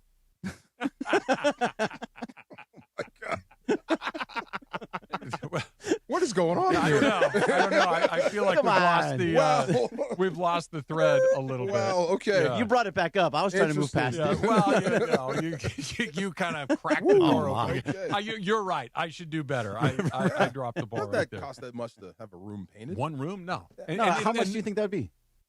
Less than $500. Way less. Can we go less than Get your own 100? paint, have a guy do it. You bam, buy all done. the supplies and give him the tape, the brushes, the rollers, the tarps, all of that. Got it all. And just say all he has to do is the labor. Yeah. He can knock it out in a couple hours. Yep. Oh, that actually sounds really good because we have everything. Yeah. How big is the room? The room is half the size of this room. I would call it about the size of this room. Simple. Yeah. You'll be all right. Actually, a little bit bigger than this room. I do find it weird that he won't do his own laundry, but he's going to paint his wall. I can do a lot of things myself. I'm handy around the house. Painting I hate it. Not as easy as you think.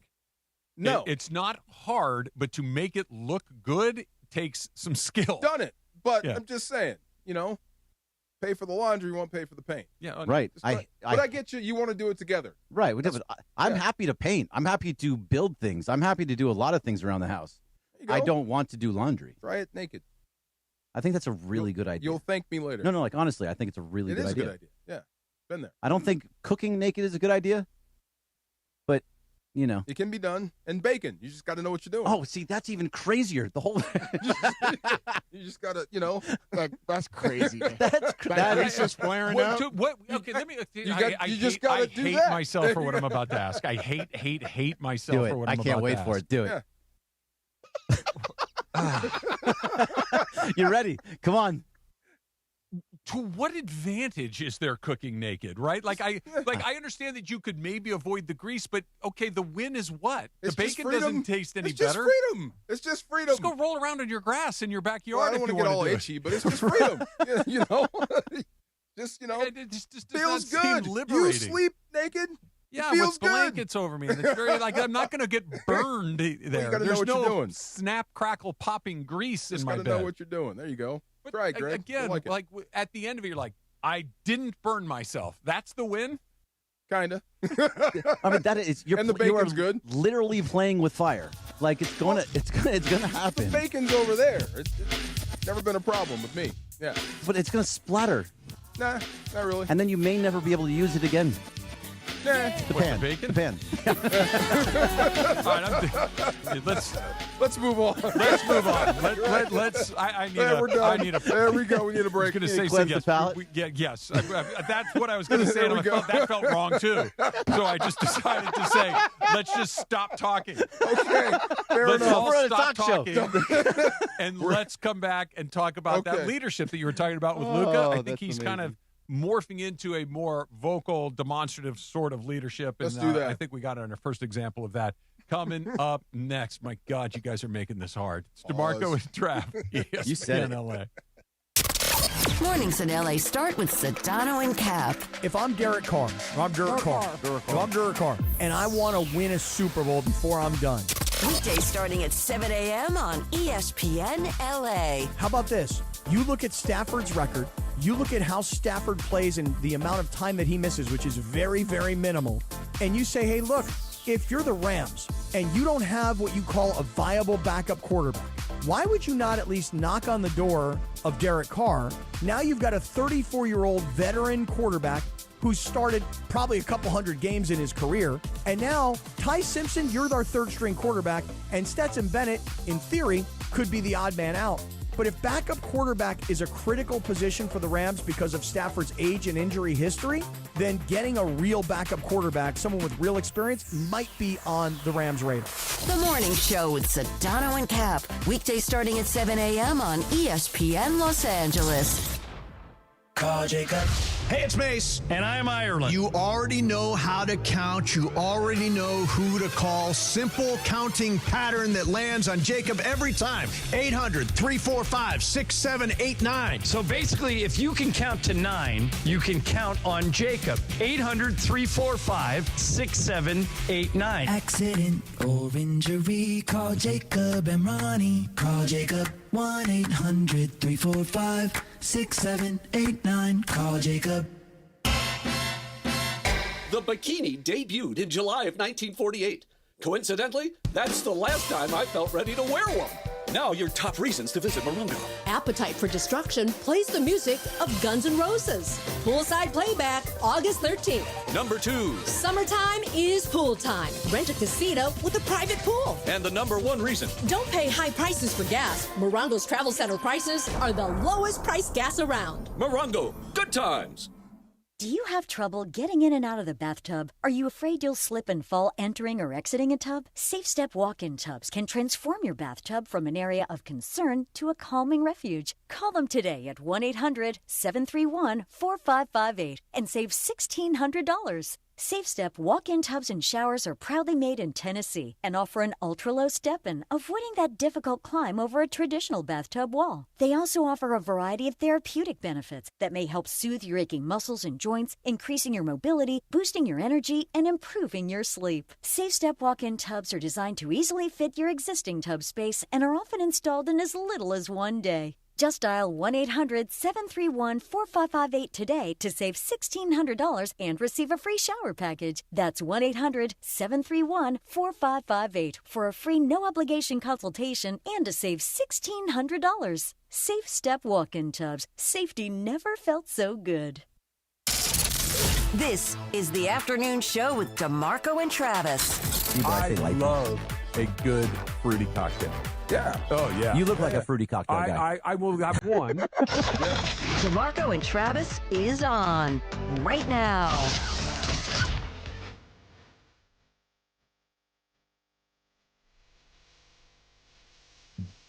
Is there anything that you can literally watch over and over and over again? You know exactly what it is. You know exactly how it's going to turn out. There's not one single part of the story you don't know, and you're just riveted by it the entire time. Get Shorty. Okay. The movie. Yeah. I can watch that. The Hope of Greenwich Village. I can watch every day of my life. This. Shocking. This for me. You have been locked in since this came on. They're reliving the 1988 World Series again, and we're building up to Kirk Gibson's home run, and I am all in like I've never seen it before. Guess what? He hits a home run. Oh, yeah. I know that he hits a home run. Right? My arm, the hair on my arm is already standing up because I'm thinking about it. Oh, yeah. How close are they to it? I don't have it in here. Yeah, well, we're into the World Series now at this point. We are here. We are now at game 1 of the World Series, and we're getting ready. They just did that pan of the dugout where Scully, the voiceover, says, you know, and you look down the bench, Kirk Gibson's nowhere to be found, or whatever the line was. You know, Kirk Gibson is not available tonight. And now we'll cut to whack in the bullpen, or the batting cage. Whack, whack, whack. Which was the bigger home run? Was it the Gibson or the Freddie? I think it is. You're asking somebody your favorite flavor of ice cream. There's no wrong answer. They were virtually identical. Yeah. One's a grand slam in extra innings against the Yankees. Sure. Both game 1. Both players hurt. Both, you can't pick between the two. Yeah. They both launched them. It's the first, not the first, but the World Series basically ended on those swings, even though they were both in game 1 right there. The Yankees are the Yankees. Dennis Eckersley never gave up hits, much less home runs. Yeah. So the shock factor is there. Yeah. Do you have the call, by the way? Wild hair. What did he say when Gibby hit the home run? Scully? Yeah. In the year of the improbable, the impossible has happened. Wow. And what was this one? Freddie meet Gibby? Yes. Freddie meet Gibby. They both have iconic with Gibson going around second base with the fist bump. Yeah. Freddie with the bat in the air. Freddie's dad up against the backstop. Take your pick, man. No bad choices. Wow. I just can't believe you want to hear it? Yeah, please. Here we go. Sachs waiting on deck, but the game right now is at the plate. High fly ball into right field. She is gone! In a year so improbable, the impossible has happened. And now the only question was, could he make it around the base paths unassisted? Was he that bad off? He could barely walk. Horrible knees. Okay. He could barely walk. And Wow. Freddie was badly banged up, too. Was banged up. Yeah. Wow. What's Yeah. the improbable part? They were not a very good team. They were not a very good team. The improbable. Yeah. And then the impossible. The improbable was getting to the World Series. The impossible was having a guy with no legs home Wow. off Dennis Eckersley. Unbelievable. Yeah. Wow. That team is among the teams that gets mentioned as the least talented team to ever win a World Really? Series. Yeah. Just the magic. Basically, Oral Hershiser put them on his back He for was the guy. 2 months. I was Yeah. just looking at him, how young he looks Yeah. there. Yeah. There's wow. Zach. The old Bulldog. Pretty good. There he is. You guys You, see where you want to hear Joe Davis or just I his would love doing to. this? Yeah, please. Okay. Cortez delivers. Freeman hits the ball to right field. She is gone!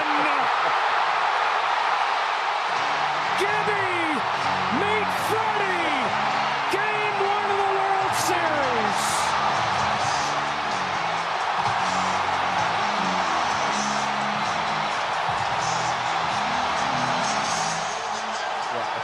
You know what's incredible about that one, too? Yeah. Is you hear I Love L.A. spark up basically as the ball is landing. Dun-dun-dun, dun-dun-dun-dun-dun. It's like just a theater. That's perfect. Theater. He knew immediately. Did you know, like, this is Gibby-esque right then and there? Did it cross your mind, like, immediately? I think I tweeted something almost immediately after, Really? like, Gibson, get ready, man. Like, something like, that's as good as Kirk Gibson. I forget exactly what it is that I tweeted, but, like, convince me that that's not just as good. Did you think that I didn't immediately? tweet because I was there and I was bouncing around and jumping around and hugging everybody around me and going in crazy. It was the most amazing moment of sports history in my life. Really? Yeah, nothing better. You were hugging random strangers? Yes, random strangers. I took a video with me and Gene bouncing around, going crazy. We're in the reserve deck along the first base side. It was awesome. What was so wild about them, too, they were both no doubters. Yeah. Like, they weren't off the like, bat. oh, it's like, no, that's gone. gone. It's Like, outta here. Even Gibson, like, out front kind of flicking it. You could just tell by the way that the ball left the bat. It's like, no, that's going to go. Wow. Chills. So good. Chills. Thank you. So Is that good. coming up soon? It worked, yeah. Yeah, he looks. Is that Gibby right That's there? Gibby. He looks like a school teacher. Yeah. Look at him. Wow. He's a bad, you Bad know what. man. Yes, sir. He was a football player. I believe it. Look He at played that head. He played at Michigan State. I believe and it. was a good football Look at player. that head and neck. Michigan No State. wonder his knees are bad. There yeah. you go. Yeah, you saw him the way he'd run around out there. He's going through a brick wall. That's true. Like, he was not a baseball player. He was a football player My man. playing a little baseball. This is along called the a Dodger-mentary. Dodger-mentary, 1988. Yeah. Look at his How many knees. times have you seen this? I'm not 50 You've As seen many- this 50 times? at least. Oh, wow. Okay. Because look, this is the channel that my TV is on. When I turn the TV on at my house, this channel is what is on. It's really, I don't even know why I still have cable, but I do. Yeah. And this is the channel that it's on 95% of the time. They've got like 6 shows. So this is one of the things, but I don't change it. This and the Fernando documentary. Wow. I'm all in. There you all go. the time. Again and again. Luke has taken the whole team to Slovenia. Is he really? Yeah, it's awesome. The whole team to Slovenia. The whole team. What's going down in Slovenia? Is Slovenia like the joint? Is it fun? Amsterdam? I don't know if it's like Amsterdam. I think it's, obviously his hometown, his home country, and maybe wants to just kind of get the guys together away from the usual spots. Whenever you take your group to a new spot, there's always a little bit of bonding, and I would imagine it's a lot of that. And I'm really interested in seeing what his leadership style is like now that he can fully spread his wings in a way. Because, look, by all accounts, Luka and LeBron got along really well. Like, they respected one another. They worked well together. There was not the headbutting. It wasn't that. At least we don't know it. Yeah, but we never heard of it. I think if it was, it would have leaked out, right? So I believe them when they say they had a mutual respect and they worked well together. But I don't care how comfortable you are. That's LeBron James. I need to get some approval, or we at least need to do this together. Like, I just can't unilaterally decide what I want to do. We gotta collaborate on this. He doesn't have to collaborate with anybody anymore. No, he's the guy. You get to, I guess, be your full self. Yeah. Because you can't be. You can't be the guy that you want to be with LeBron sitting in the corner. Probably not. Yeah, it's wild. You can't be the leader you want to be. You can't be the player you want to be. I mean, how can you consider yourself the greatest, which every player takes on the court with them when LeBron's there? Sure. You know what I mean? Things get weird. And Luka strikes me as somebody who is respectful of other great players. Yeah. So he wasn't going to go deferential. Right. Yeah. He wasn't going to crap on him just because, hey, I'm younger, I'm newer, I have the ear of the organization. They're going to do what I say, not what you say. Like, he has a great deal of respect for LeBron James. I bet there was a part of him that said, I can't wait until you're gone. Sure. So I can do X, Y, and Z. Sure. And maybe I like the fact that he's taken the group to Slovenia and he's showing some leadership. But and it's impressive. Don't get me wrong. I'm not downplaying it. But I want to see a different Luka on the floor. Like the one. What do you want to see that you haven't seen? The one that does not complain to refs. The one that sets a good example, not the wrong example. I'm with you. That to me tells me you're grown up. Or you tell somebody to stop doing that. Yep. Get back on defense. That's the stuff I want to see. And you cannot convince me anymore that he's incapable of doing it. And because we saw him do it, right? When he got to the 1 yard line on getting suspended because he had accumulated so many technicals through the course of the season, that all of a sudden it's like one more and you're going to miss games, and they couldn't afford for him to miss any games. Guess what didn't happen? He stopped getting technicals. Yeah. He stopped bitching to the referees all the time. He He went back to work and started to do it. So let's channel that. I want him to be real close. Like, what makes him needs to continue to make him him. But at the same time, everybody's going to take the lead from you. Everybody in the organization is going to follow your lead. If you're whining all the time, then whining's okay. If you don't, then no one else is going to do it too. If it's no longer what we do, it's no longer what we do. Then JJ steps up. JJ has to be that guy. What are you going to say? No, I was saying that I don't know. I wouldn't want him to stop complaining to the referees because that's just a part of his game. You know what I mean? That's a part of his nature. And him doing that in Dallas, it kind of motivated others to kind of play hard because that's just his way of like, hey, look, if I'm doing all this, I'm chirping at the referees, I expect you guys to be on the same level as me as far as like competitiveness and as far as like desire and wanting to win. I know sometimes it gets annoying because it can lead to him not getting back on defense, but that's just one of the part of what he does and what makes him one of the best players in the game. But I mean, when he takes it to the extreme, you know what I mean? That stuff you got to leave out. How do you know that it's to the extreme, though? I mean, this is what everybody in the league does. Go find a superstar and actually watch them on a day-to-day basis. They're going to be complaining and bitching at the refs. It was the championship game, but I'll give you Jalen Brunson, who was being fouled or who thought he was fouled, but he yelled and kept playing. You know what I'm saying? Yell, keep playing. I don't have a problem with the complaining. I don't have a complaint. What I have a problem is when I'm stopping to complain. Right. Like if you want to, the ball's still moving. If once the play is dead, once then the whistle's been blown, right, then I can turn to you and call you whatever I think I need to call you to get you to pay attention. But until then, can we play? That missed foul is not bigger than the play that's going. Right. Yeah. Wait until the ball is dead, then go. Does that make sense? No, it makes sense. I was thinking about something because I know we're bringing up his name again, but LeBron, and just as far as his decision making when it came to the Lakers, as far as him wanting Westbrook, and as far as him wanting these different types of guys, and him kind of forcing the Lakers, with their hands like, hey, I want to get this type of team around me. So we've seen this offseason what Luka Dončić has been doing. As far as I want an A-list center, I think this guy will be a good role player alongside me and Austin Reeves. He got Austin Reeves. That's his guy. Mm-hmm. Say if this doesn't pan out, is he going to face the same scrutiny and criticism as what everyone has been doing for LeBron? Yes. As far as, I think it won't be this season, but fast forward to 2.5, 3 years from now, if the Lakers are still spinning their wheels in the middle of the pack in the Western Conference and they haven't made a run to a championship or at least gotten very, very close to it, and the team still feels like they don't have assets to be they're just kind of more of the same, only that Luka is the center of this rather than LeBron being the center of it, absolutely he will get the brunt of that. He's the best player on the Lakers. The best player on the Lakers is always going to take heat. Kobe took heat. Shaq took heat. LeBron took heat. They all take heat. And you have to imagine that he had some say of who all these people that you got. 100%. Either said, yes, I want them, or said, hey, go get me that guy. This roster is built for Luka, and he's happy with this roster. So, yes, if this roster doesn't work, 100% Luka's going to get it. I would say this. It's going to work with Kessler. I don't know how good it's going to be, but it's going to work better than what Westbrook did. That was a non-fit. That was never going to work. We all knew that. This is going to work. But we got to also rely on him to be healthy as well. He hasn't been healthy primarily. No question about it. So wait, which guy? Kessler. Which guy? Yeah. Right. That's a good point, too. But, Yeah. Luka, while he has missed some time, Luka plays, too. Like, Kessler's barely He's played in always the hurt. NBA. Yeah. Like, he has just not played a lot of NBA basketball.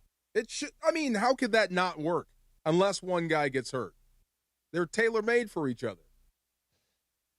Westbrook and LeBron and AD, how did you – no one saw how that was going to fit. Yeah. This actually makes sense. Westbrook doesn't fit with anything. Like, right. he's a solo artist. Yeah. Right. And an incredibly talented one, but he's a solo artist. Yeah.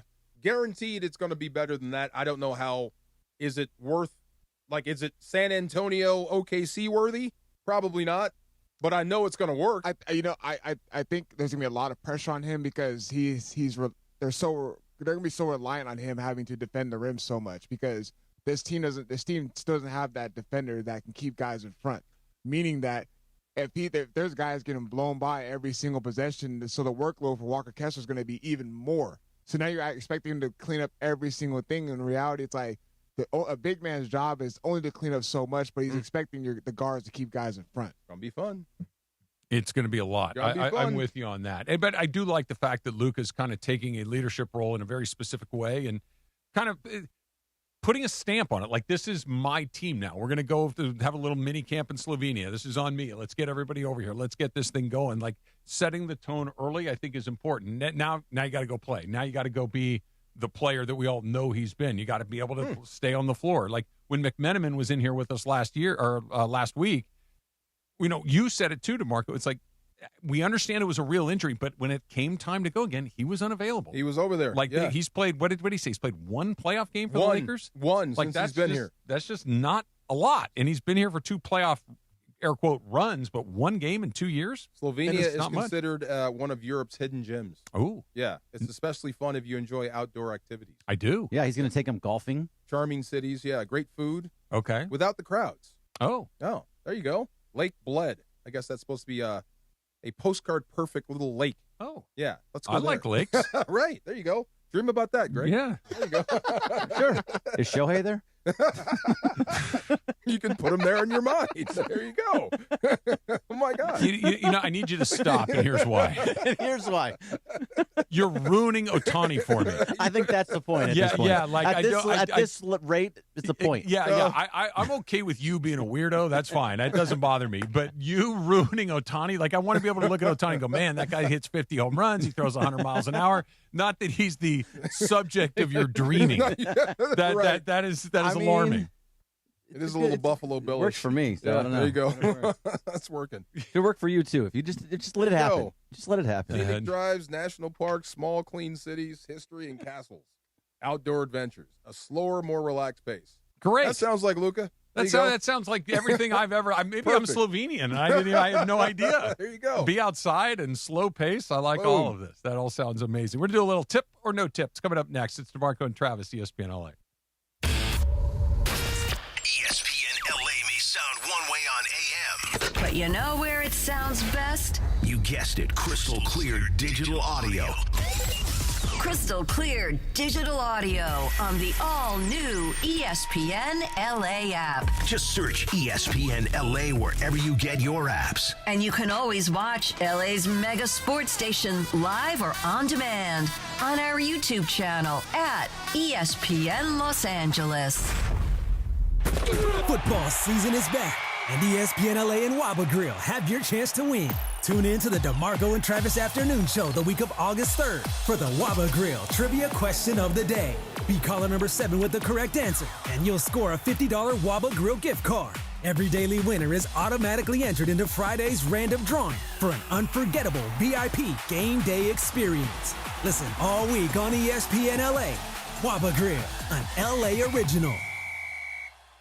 John Ireland here, and when it comes to vodka, I like a winner, and Blue Ice Vodka delivers. America's largest potato vodka. Double gold rated, just 64 calories an ounce, and made from Idaho potatoes. Clean, smooth, no additives. Blue Ice Vodka. Vodka with standards.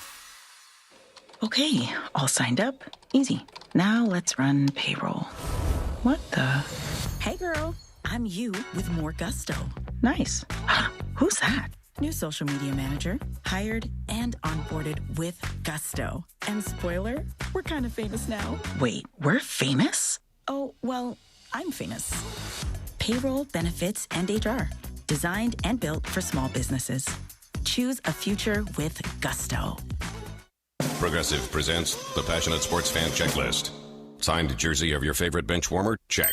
14 bobbleheads that look nothing like the players they're emulating? Check. Twin TVs so you can watch the game on 2 different networks simultaneously? Check. Life-size wall sticker of your favorite player that routinely freaks you out at night? Check. A second life-size wall sticker so after the first one freaks you out, you see the second and you're like, oh right, the wall stickers. Check and mate. Bundle your renters and auto insurance with Progressive and save on protection for the things on your checklist. Get a quote at Progressive.com. Progressive Casualty Insurance Company affiliates and third-party insurers not available in all states or situations covered subject to policy terms. It's around 4:45 in the Southland on the DeMarco and Travis Afternoon Show. You know what that means? It's time for Tip or No Tip, presented by attorney Big Al. Tip or No Tip with producer Laura. Tip or No Tip, presented by attorney Big Al. If you get in an accident, tip the scale in your favor. Make Big Al your first call. Don't go at it alone. Call 1-800-HURT-123. That's 1-800-HURT-123. Or visit attorneybigalca.com. And now, with Tip or No Tip, here's producer Laura. Thanks, Tris. No Laura, obviously, but I saw this report from Baxter Holmes just a little bit ago, and he's talking about the Kawhi Leonard to Toronto deal. And he's saying that, remember, that the Kawhi Leonard deal is on pause, so they are not doing anything until the investigation is complete.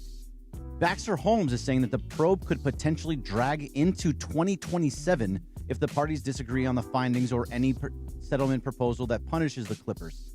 So this could last for a very long time. What happens to Kawhi in that sense? Does he still play for the Clippers? Does he get traded? Does he not play at all? Are both teams just in limbo for this 2026-27 season? What do you think happens here? Or I guess tip or no tip, what happens? I don't think you can move forward with him if you're Toronto. Could you move forward with him if you're Clippers? I don't think you have a choice. I think you have to, right? Like he's your player still technically. He's in bed with him in this scandal. Like, you guys are going to have to wear this together. I'm not taking your responsibility. If you did something illegal, I'm not paying the price for that. Right. And so, I would think the Clippers would have to wear it in that situation, right? I mean, why would Toronto have anything to do with this? I have no, unless they wanted Kawhi and you can dump it all on the Clippers. Maybe they'll look, I'm making up things. Kawhi's going to get suspended for 20 games, all right? Maybe you're like, look, he's going to miss 20 games anyway. Yeah. You know, let's just do it anyway. Maybe they'll just decide to do it, but I wouldn't do that. Circle back for me. What did they do? They paid him off the books? Yeah. Yes. That's it. It was a no-show deal. So basically, he was apparently planting trees for this company called Aspiration, and that never happened. He never showed up to anything. So they got just paid him more money. He circumvented the salary cap by getting paid for something that he didn't actually do. It's against the rules. Yeah. I know, but does it piss you off? Doesn't piss me off, but if there's no punishment for it, then the Lakers should do it too. You know what I mean? Like, you either have to enforce the rules or not, and if we're not going to enforce the rules, then it's a free-for-all. Let's go get every good player there is and just have them plant trees, and we'll just give them extra money off the table. It has to be enforced, otherwise we don't have a salary cap. Can't you just dock the Clippers and move on? You could, but that's it, right? But there is no findings yet, because it's a much bigger deal than that. Because he could have his entire deal just voided, and at that point, everybody's already done their business for free agency. Nobody else has money for him at this point, so he will not. He'd have to play for a minimum contract when he's making a huge amount of money. There's a lot of things that it could all. This is a mess. Oh yeah, wow. It's a major. But why, Travis? Why is this different than Max Crosby? So when Max Crosby got traded and they rescinded the trade, people are like, "Oh, you tried to trade him." It was. So how can you walk back into that locker room knowing that they tried to trade you? How could you, if you're Kawhi Leonard, under that same pretense, could you walk back into the Clippers knowing that they were trading you? Sure. I understand the question, and the answer is you have no other choice. That's true. You have to. You know, there's some things that, man, I can either walk back in there or I can quit. Or that sometimes you have to eat a big pile of you-know-what. Yeah. You just have to do it because there are taste of it. Yeah, and it's just like, I did something against the rules. There are penalties for breaking the rules. This is the penalty. Max Crosby, I mean, he's probably happy. There's two ways to go. One, I wanted out of here. They tried to trade me, and I'm back. You were doing something that you wanted. Well, yeah. Now I would hate to come back in that locker room because I thought I was gone. if I wanted to be here and the trade was rescinded, I'm happy coming back into the locker room. I think that makes sense. Yeah, I think it would be harder for the Brandon Ingram in this equation than it is for Kawhi Leonard, because Brandon Ingram didn't do anything. He didn't want to be traded. No, he's just doing his thing, and all of a sudden he's involved in a big time trade, and he's in limbo too because they decided we'd rather have him than him, and he's going to have to walk back in there too. It's the whole thing's a mess. Wait, Kawhi is in Toronto right now. I don't know where, or is he in limbo? The deal is not done. It's just it's paused. Wow. Yeah. And by the way, I think it's different from the Max Crosby situation only because I feel like the Clippers would have kept Kawhi, but they got a good haul for what they traded Brandon for. Ingram. Brandon Ingram. They got Grady. First picks. Yeah. Grady Dick, and then they got some picks, and the Clippers are trying to rebuild. But another one too that's kind of like similar is the whole Dalton Connect and Mark Williams thing. Yeah. And how that He's got hot. rescinded. Yeah. Like he's never able to recover ever since. Well, yeah, they tried to get rid of you. I don't know if he has anything to recover to. I don't think he ever was at a level to actually be good at this game. No, I hear what you're saying, but he was one thing, and then that whole thing went down, and he came back, and whatever he was less after. Yeah, he was probably happy he was leaving. Yeah. Hard to get less, but yes, he was. You're correct in that. Okay, next one. So Dante Moore is back at Oregon, and he was supposed to be. If he went to the draft, he would have been picked by the Jets, most likely, right? Right. So he was asked at Media Day, did you try to duck the Jets? And he said, not at all. So tip or no tip, you believe Dante Moore did not try to duck the Jets? I believe he did not. No tip. I believe he did try to duck the Jets. Is that right? No tip, right? Yeah, I don't understand the tip, no tip. So wouldn't you? Hell yes. Look at the list of quarterbacks that have been graveyard. Just chewed up through there. Yeah, I would dump on the Jets too. No tip. Yeah, I'm with DeMarco. I think that every sport's got one or two of teams that you're just like, man, they just can't get it right. Yeah. And it's not like a bad coach or a bad general manager or a bad this or a bad that. It's like you're talking about the Jets. The Jets have been bad for 40 years. Bad franchise. Right? The Browns have been basically bad for 40 years. Yes.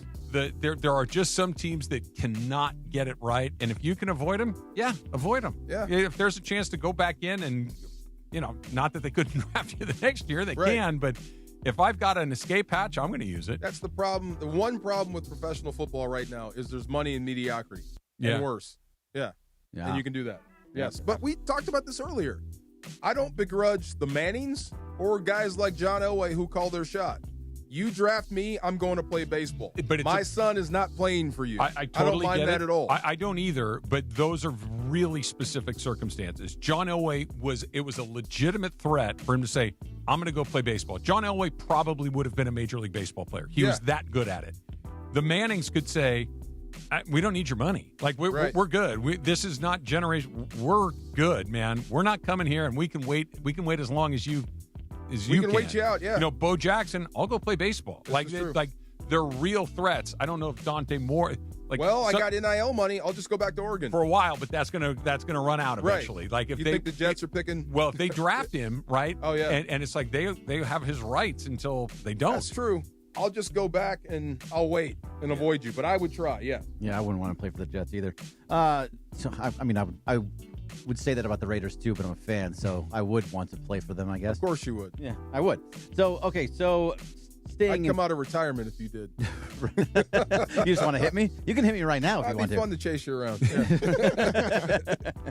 All right, so sticking with football, Bijan Robinson and Jahmyr Gibbs are skipping practice because they're seeking new deals. Which one of those two is the bigger deal for their team? Bijan and who? Jahmyr Gibbs. Jahmyr Gibbs. Oh, my God. Montgomery's gone now, right? Yeah, Montgomery's gone. So Gibbs is going to be the guy. He split the job for a while. They got Isaiah Pacheco as well. Pacheco's good. Yeah. I'd say Bijan. Bijan is the guy. He's the engine that makes it go in Atlanta. I'm with DeMarco that the Falcons are pretty lousy other than Bijan. Yeah. They don't have a lot of other options there. I mean, they're so thin on options that, well, sure, who's going to throw him the ball? Yeah, I mean, like Tua Tagovailoa, he's already missing time.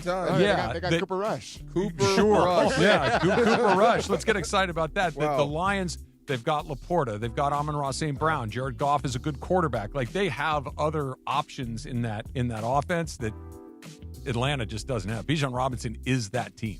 Is Bijan Robinson the best running back in the game? Bro, that game he played against the Rams, he sure proved it. He looked like it. I don't know. I mean, he does everything. He catches. He's like Marshall Faulk, where he does everything. He can give you $1,000. Who else is on the list? Is McCaffrey, right? running through the Rams, Bijan, McCaffrey. Who else is on that list? Those are the ones that what come about to Henry? mind. What about Derrick Henry? He's a little bit old I'm now. waiting for him to fall off the cliff, but he seems to keep moving the cliff backwards. Bills running back. James Cook was the leader rusher. I said Saquon. Yeah, Saquon is a dude that was. I think he's coming back. I think Saquon is going to go back to the guy we saw 2 years ago. I do too. Yeah. Can I just the Derrick Henry thing, great player, unbelievable. That size, that speed, all of this stuff. You know what Derrick Henry is almost never on? A good team. That's true. Yeah. You know what I mean? Like he is like McCaffrey finally got to a good team, Niners popped. Yeah. Right? Saquon got to a good team, Eagles popped. Yeah, another guy, not so much. You know, it's just and Lamar had it going for a hot minute. They were scary. Yeah, Lamar going one way and Henry going the other. Yeah. That was pretty damn scary. Until it wasn't. Yeah. And, Lamar got hurt and everything else, but it's just like that. For such a dynamic player, his teams were never particularly scary. Have you guys picked your fantasy teams yet? When does that start? I'm just doing the guillotine league with Trudeau. Oh. Yeah, I'm in that one too. He just asked me about that. Yeah. Blake Corum. Just saying. Just throwing it out there. I didn't get the invite for this guillotine league. Me either. I think you were out the day he threw it out there. I think you were on your I didn't get an trip. invite. I would say no, but I didn't get an invite. You were sitting right there when he asked you. He didn't invite me. I think he did. Where's the text? Wait, he said it when he was sitting in the chair right there. He didn't. Did he? Yes. Oh, never mind. He's very inclusive. That Mike Trudeau. My bad. Yeah. Because when I we were missed that part. when we were talking about the that's soccer right, he thing, did, that's and he's right. like, "Well, we should do the guillotine league," and I put my hand in the air, and he said, "DeMarco," and I believe you. I said I was in. You're right. Tip or No Tip is brought to you by my guy, attorney Big Al. If you get into an accident out there, tip the scales in your favor. Make Big Al your first call. Do not go at it alone. Trust me on that. 1-800-HURT-123, 1-800-HURT-123, or visit attorneybigalca.com. All right, we talked a little bit about college football right there. Let's continue the conversation. Media Day in the Big Ten, and Bob Chesney, well, let's just say I'm an even bigger fan. That's coming up next. It's DeMarco and Travis, ESPN LA. LAFC is on a roll with 4 straight wins. And now it's a showdown at the top of the Western Conference. Third is gathered and it's scored again! Sun Heung-min and Denis Bouanga are both red hot, scoring in 3 straight matches as the black and gold take on the Vancouver Whitecaps, with both clubs tied at 33 points. Denis Bouanga is absolutely red hot. LAFC versus the Whitecaps. Coverage begins Saturday at 4 p.m. on the ESPN LA app. Pechanga Resort Casino is rewarding you on another level with Pechanga's SoCal Tier Status Match Program. Bring in a rewards card from one of 21 eligible Southern California casinos for exclusive benefits. Earn more at Pechanga Resort Casino with SoCal's Best Tier Status Match. Qualified members have a chance to win $25,000 club dollars. Pechanga's limited-time tier match program ends December 31st, and match statuses remain valid through January 31st next year. Offer open to new and existing Pechanga Rewards members. Visit Pechanga Rewards for details. Must be 21 or older with valid ID. Good Karma Brands is proud to be an equal opportunity employer, providing equal employment, development, and advancement opportunities to all teammates and applicants. To learn more about careers with us, please send an email to talentacquisition@goodkarmabrands.com. That's talentacquisition@goodkarmabrands.com. Drip Drop is doctor-developed, proven fast hydration that helps your body and mind work better.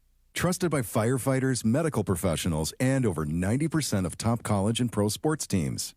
Drip Drop is engineered to hydrate faster and more effectively than water alone, with 3 times the electrolytes of leading sports drinks. Stock up now at dripdrop.com and use promo code RADIO20 for 20% off your first order. That's dripdrop.com, promo code RADIO20. Your ambition just met its match with Robinhood. You play for the win, not just on game day, every day. Channel that drive into your money. Robinhood puts you in control, all on one platform. You expect more from yourself. Expect more from your money. Get started today at Robinhood.com/yourmoney. Again, that's Robinhood.com/yourmoney. Your money, your move.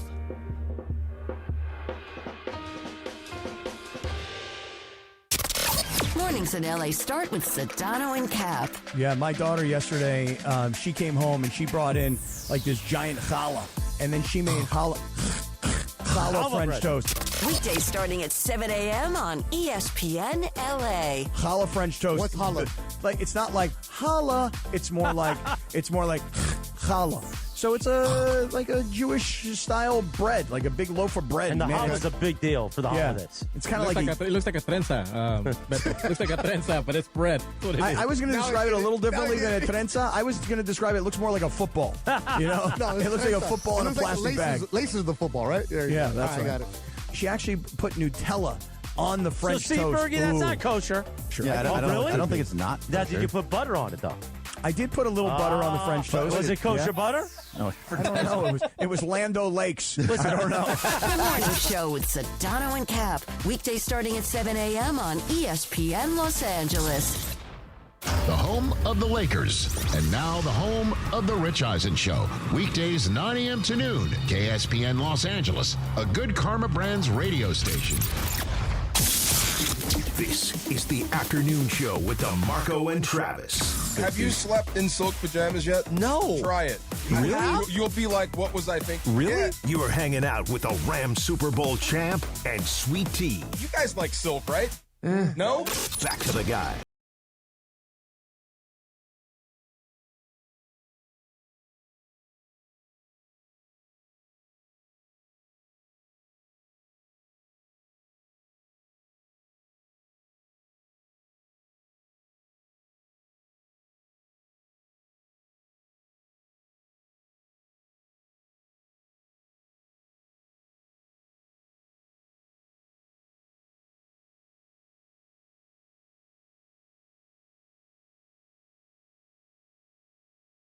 This was one of the trivia questions they were asking to the crowd.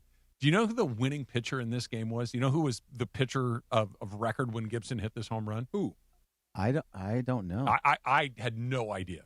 Alejandro Pena. Really? Oh, really? Yeah. Wow. Yeah. Like he was like weird. He was a important part of the Dodger rotation for a long time, but he pitched in relief in this game. It's just a weird turn of events. Wow. There's old Tommy. You guys were talking about Jets quarterbacks versus Browns quarterbacks. Yeah. It's not good. I Neither just one. went through the Good. list. 16 was Fitzpatrick, Petty, and Geno Smith, right? Then McCown and Petty. Then Sam Darnold and Josh McCown. Sam Darnold, Luke Falk, Trevor Siemian. These are all guys that took snaps. Sam Darnold, Joe Flacco. Zach Wilson, Mike White, Joe Flacco. Zach Wilson, Mike White, Flacco again in 2022. Aaron Rodgers, Zach Wilson, Tim Boyle, Trevor Siemian. Tim Boyle? Who's Tim Boyle? Right. Mr. and Mrs. Boyle's son. Exactly. Peter Boyle's kid. In 24, Aaron Rodgers took all 17 starts, and then in 25, they started 3 guys again. Justin Fields, Tyrod Taylor, and Brady Cook. That is a meat grinder of quarterbacks. If I would go back to college, too.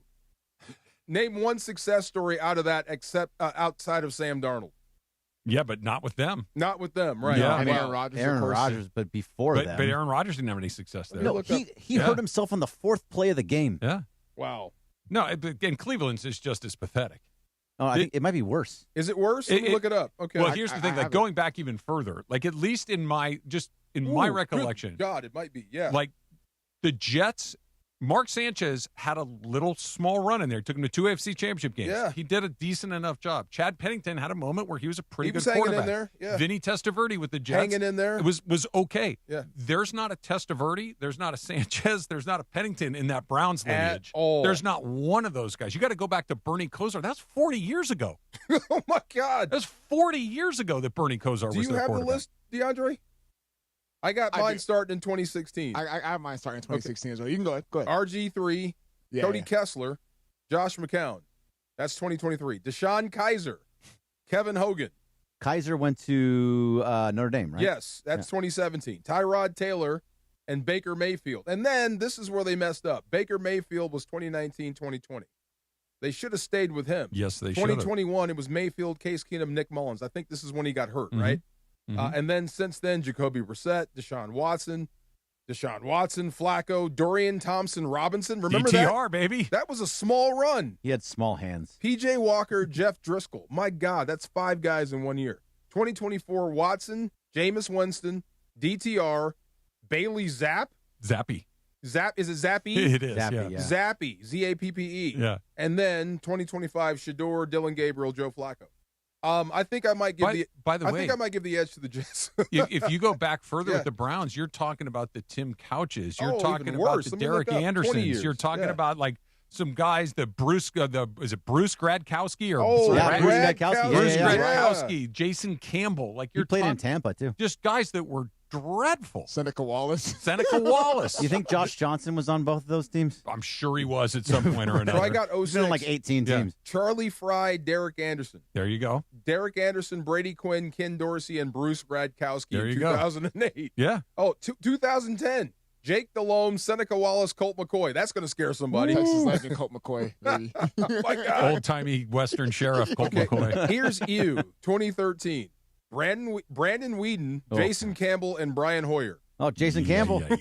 Oh, my God. Raider legend right there, There Jason we go. Campbell. Zero blitz all day long. And then RG3 comes in and, I guess, saves the day. for a But little while. none of those guys had even other than Mayfield. Yeah. And Mayfield's was short. Yeah. And just, I mean, this is why, to kind of bring it full circle back to the Rams for half a second.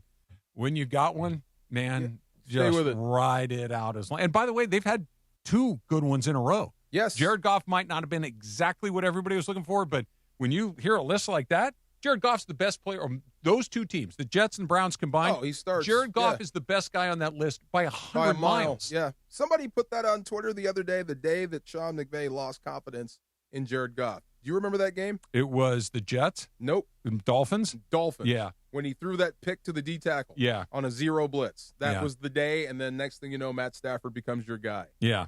Did you notice that there was guys on both the Browns and the Jets from those lift? They usually Sure. trade bad There was a few. quarterbacks. There was a few of them. Like, Yeah, hey, they you take my garbage. No, I want your garbage. At right. some point, you're just like, let's just try a different flavor of garbage. That's You true. yeah. It's a mess. It's a Wow. mess. Go ahead. I'm sorry. I was just going to say, we could talk a little bit about the college game too, because let's start with UCLA. And I'm conflicted about this, but not enough not to do it. Let's take a listen to Deshaun Foster in his introductory press conference when he was named the UCLA head football coach. How you guys doing? I'm happy to be here. Glad to be a part of this great conference. Finally putting 2 great emblems together, UCLA and the Big Ten. Okay, we're rolling. We're a school that's won, 123 championships, so this fits us being right in this conference. Sure, I got it. Cool. Football-wise, we're just excited. You know, I'm sure you guys don't know too much about UCLA, but our football program, but we're in LA.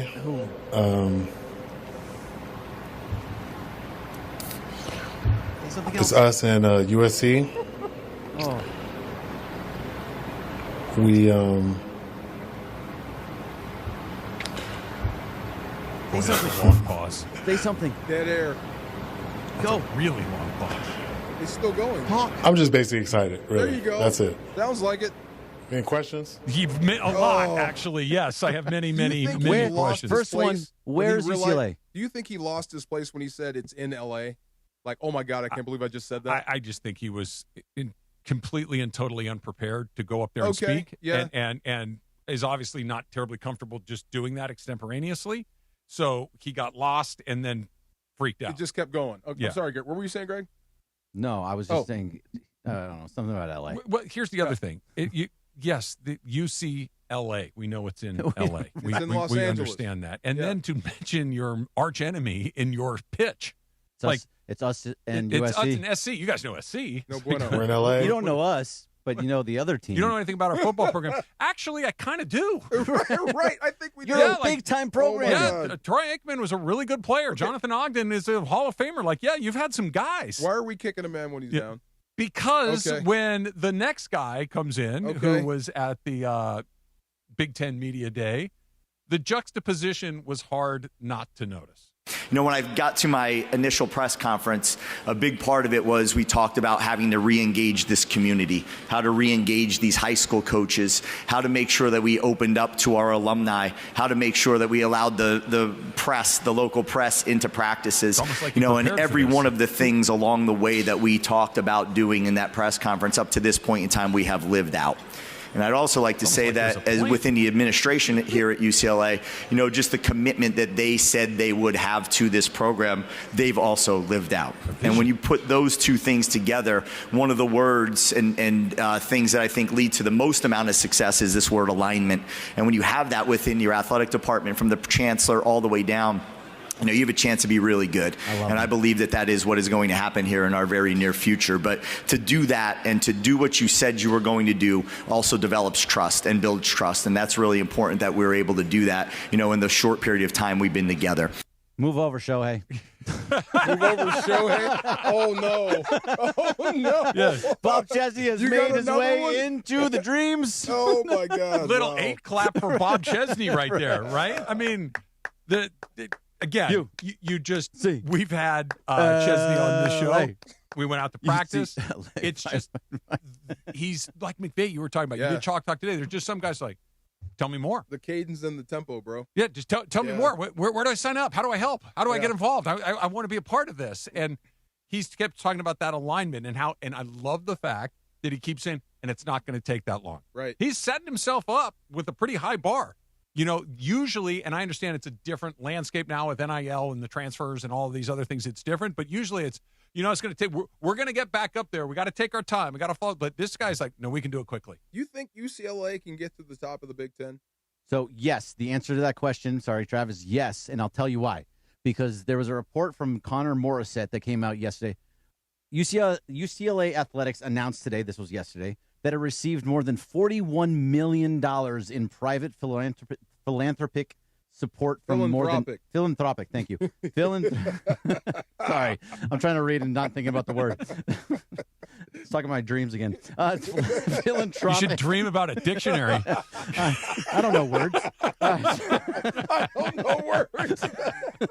Support from more than 6,500 donors during fiscal year 25-26. The year's momentum represents an 80.6% increase in fundraising over the last 2 years. Really? So money 80%? 80% is coming in now. This is more, and they're this all is in on the coach. They're all in on the coach, and and that's why I think it's very possible that this team can move. And also, what he said at the beginning of it, I got into the community. I want this to the city to be UCLA again. That means that he is doing all the right things. He talks to you guys. He takes you out to their practices. Yeah. He talks to Zano and Cap and says, hey, come to our practice. He is within the community. He wants people to know about him. And he's getting money. They're going to be good. I miss UCLA being a factor. Absolutely. In football. I really do. I couldn't agree more. Yeah, I couldn't agree really more. Miss them. Yeah. Look, to answer your question, DeMarco, can they get to the top? I think that's a different question than can they be a lot better than they've been. I think those are two different targets. Okay. Yes, they can be a lot better. No question about it. That 80% you're talking about, that $42 million that you're talking about, the alignment that Bob Chesney was talking about.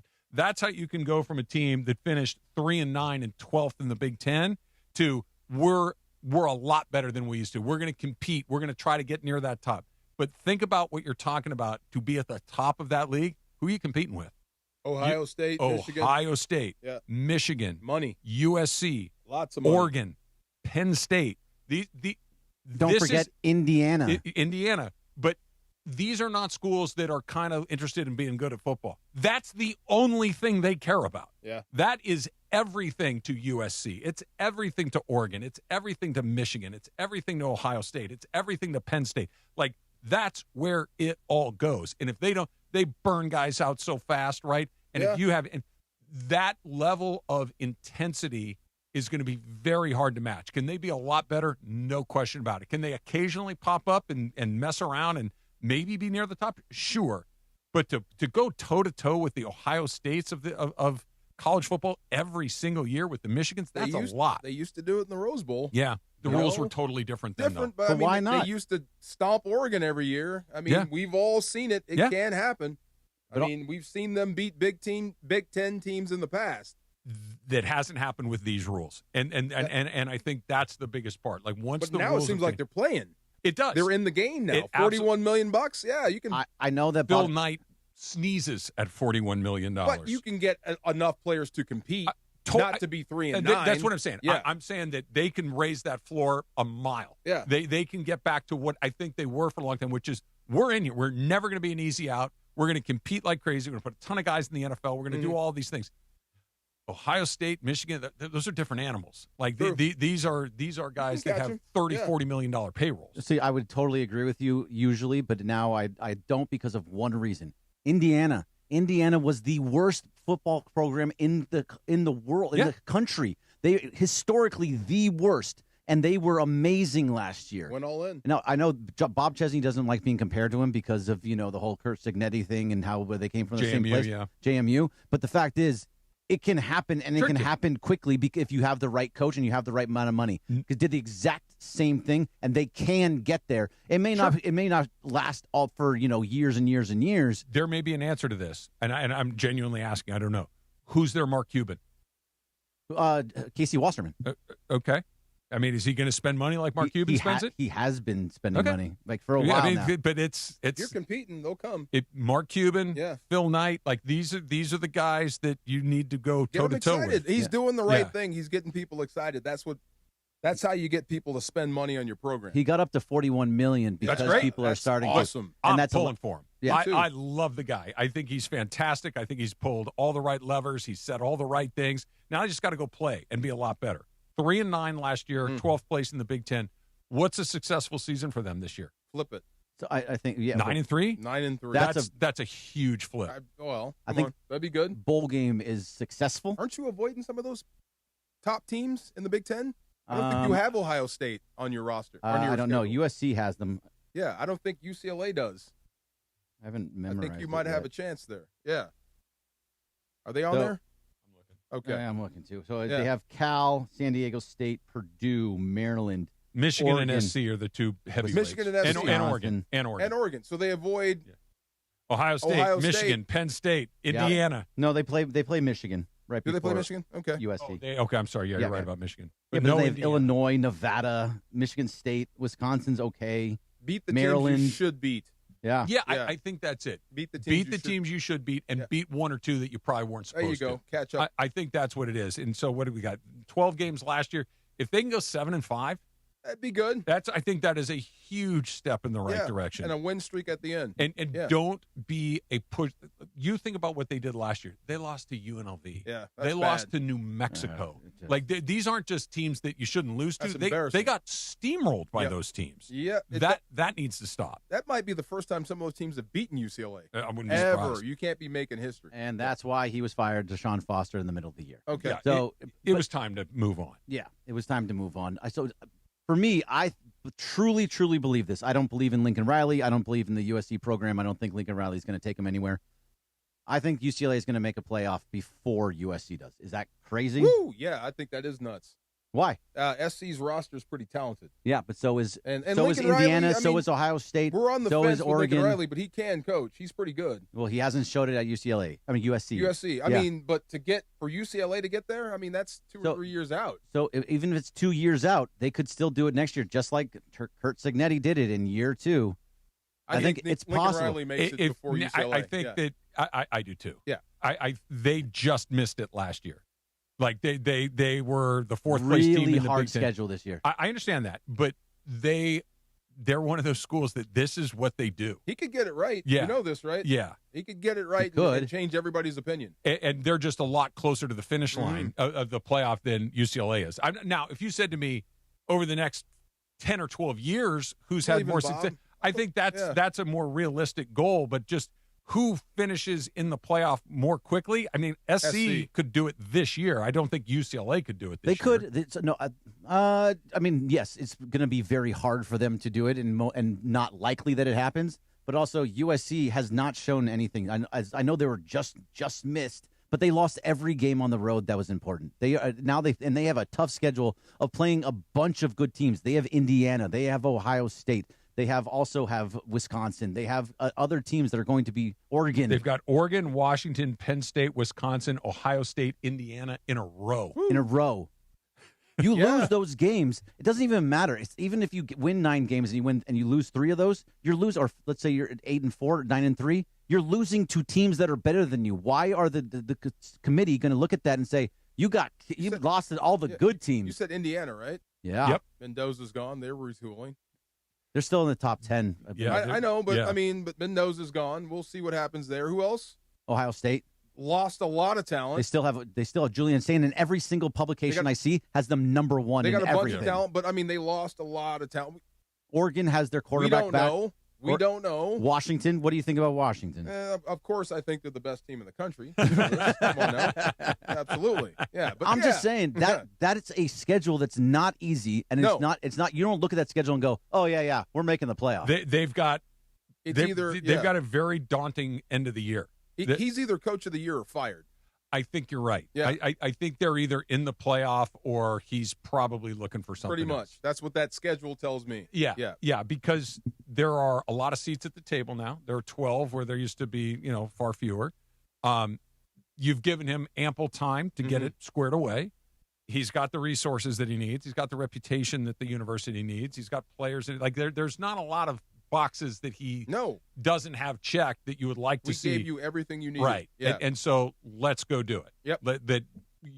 He showed up with Caleb Williams that first year and it was like, oh my God, this is the best thing ever. But you had the number 1 overall pick, right. And it's like, and again, great credit to him for recruiting him and developing him and all that other stuff. But now that he's gone, you took a step backwards. And now again, last year was another step forward, but it was a little bit of a different one. Now you got to go finish this thing off, and not necessarily win the title, but you do need to be one of those 12 Was it teams. Sua, and Sua is SC crazy? I said a playoff berth saves his gig. Sua's like not good enough. I disagree with Sua. That's what Sua said 9 wins. 9 wins, but he said just making the playoffs would not be enough. I disagree with that. Me too. Yeah. If you're in the dance, that should count for something. I absolutely. Okay. Yeah. And when was the last time SC was in that stratosphere? Right. It's been a minute. You're moving forward. Yeah, That's good. 2005. Yeah, that's what I mean. It's been 20 years since we're talking about, hey, we're playing. And if you're one of the 12, you can honestly look across the table and say, we're playing for national championship. Right. But, only these 12 teams can say that. We're in the dance. We're for in the big, right? There you go. And now, if they went in and got clapped absolutely hammered, that may change things a little bit. But if they're good enough to get in there, and they're probably not going to get in by the skin of their teeth, they're either going to be in or that means they're pretty good. They earned a spot in the playoffs, Yeah. right? And then if they get pasted, we'll talk again. Man, I just look at their schedule and I see if you lose 3 or 4 of those games leading into UCLA at the Rose Bowl, where that game is always tight, they had a chance to win that last year. They were leading in the fourth quarter last year. Then that means that's a very possible loss also. If you have 3 or 4 losses going into that, you don't care about your season. Your coach is about to be fired. You're losing that game. I think what's really interesting, too, is just to look at the way that Riley goes about it relative to the way that Chesney goes about it. Like, Riley is, lock it down. Don't let any of the players talk. Don't say anything to anybody. Be very, I guess I'll be generous with this word, disciplined with your messaging to the outside world and who can talk and who can't talk, and going to reporters for asking for this. It's like, and then there's Bob Chesney who's like, man, come on in. Let's get this thing going. I want to sell my program. I want you to know me. I want you to know my players. Yeah, one of those guys has to sell tickets. Right. But again, it makes you go, oh, okay. Yeah. Let's go see what this is. That enthusiasm, like we've talked about with Sean McVay 100 times, it's incredibly infectious. And you know what's motivating? Money. Sure. Getting players to come in. Sure. $41 million. Like you said, you can start competing with some of those guys, stealing players from across the league like everyone else is doing. Like he just said, alignment, right? The most important. That's it. They're funding the program. Yeah. That you can say, I need these 10 things. And if they go, well, you can have one thing. It's like, well, we're not in alignment. Right. And there is the only reason you can have one is because the other 9, I don't have the money for them. Well, now if the money's flowing, we're in alignment. Yes. I have the alignment of a fat checking account to where I can do whatever it is I need to do. You're a Bruins fan, right, Greg?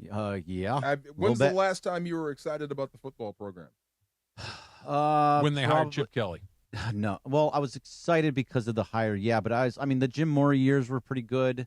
The first 2 years were really good. Excited about that. But really, are you excited now? Yes, I'm extremely excited. Because of him? Because of him, and because I went and I saw him speak, and he is incredible speaker. He introduces you to his wife, makes her a part of everything. He's so inclusive about everything, and he answers every one of everybody's questions. The guy is phenomenal. I love the fact of what he does, where he says, like, you have to turn things over, the weights into the right position so that UCLA is facing to the top. If you do the little things right, you're going to do the little things right on the field also. True. The guy is just so impressive. He has not missed a trick so far. They're about to start playing games. Right. And now all of that other stuff is cool. If you win, then putting the weights the right way, this is how you build a program. Sounds good. If you go out there and what did they go last year? 3-9. If you go 4-8, it's like it ain't the weights. Okay, what do we do?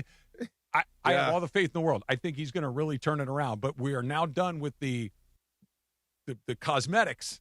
Right. Now I got to go get to winning. Now you got to go win. Yeah, he has to go do it. But he said something that I really resonated with. He said, "You were a losing franchise, or a losing program. This was you guys were losers essentially, and now you have to now take that completely out of your mindset. You are now winners, and now they're changing all of it. You can just see it on the players' faces. You can see it on his face.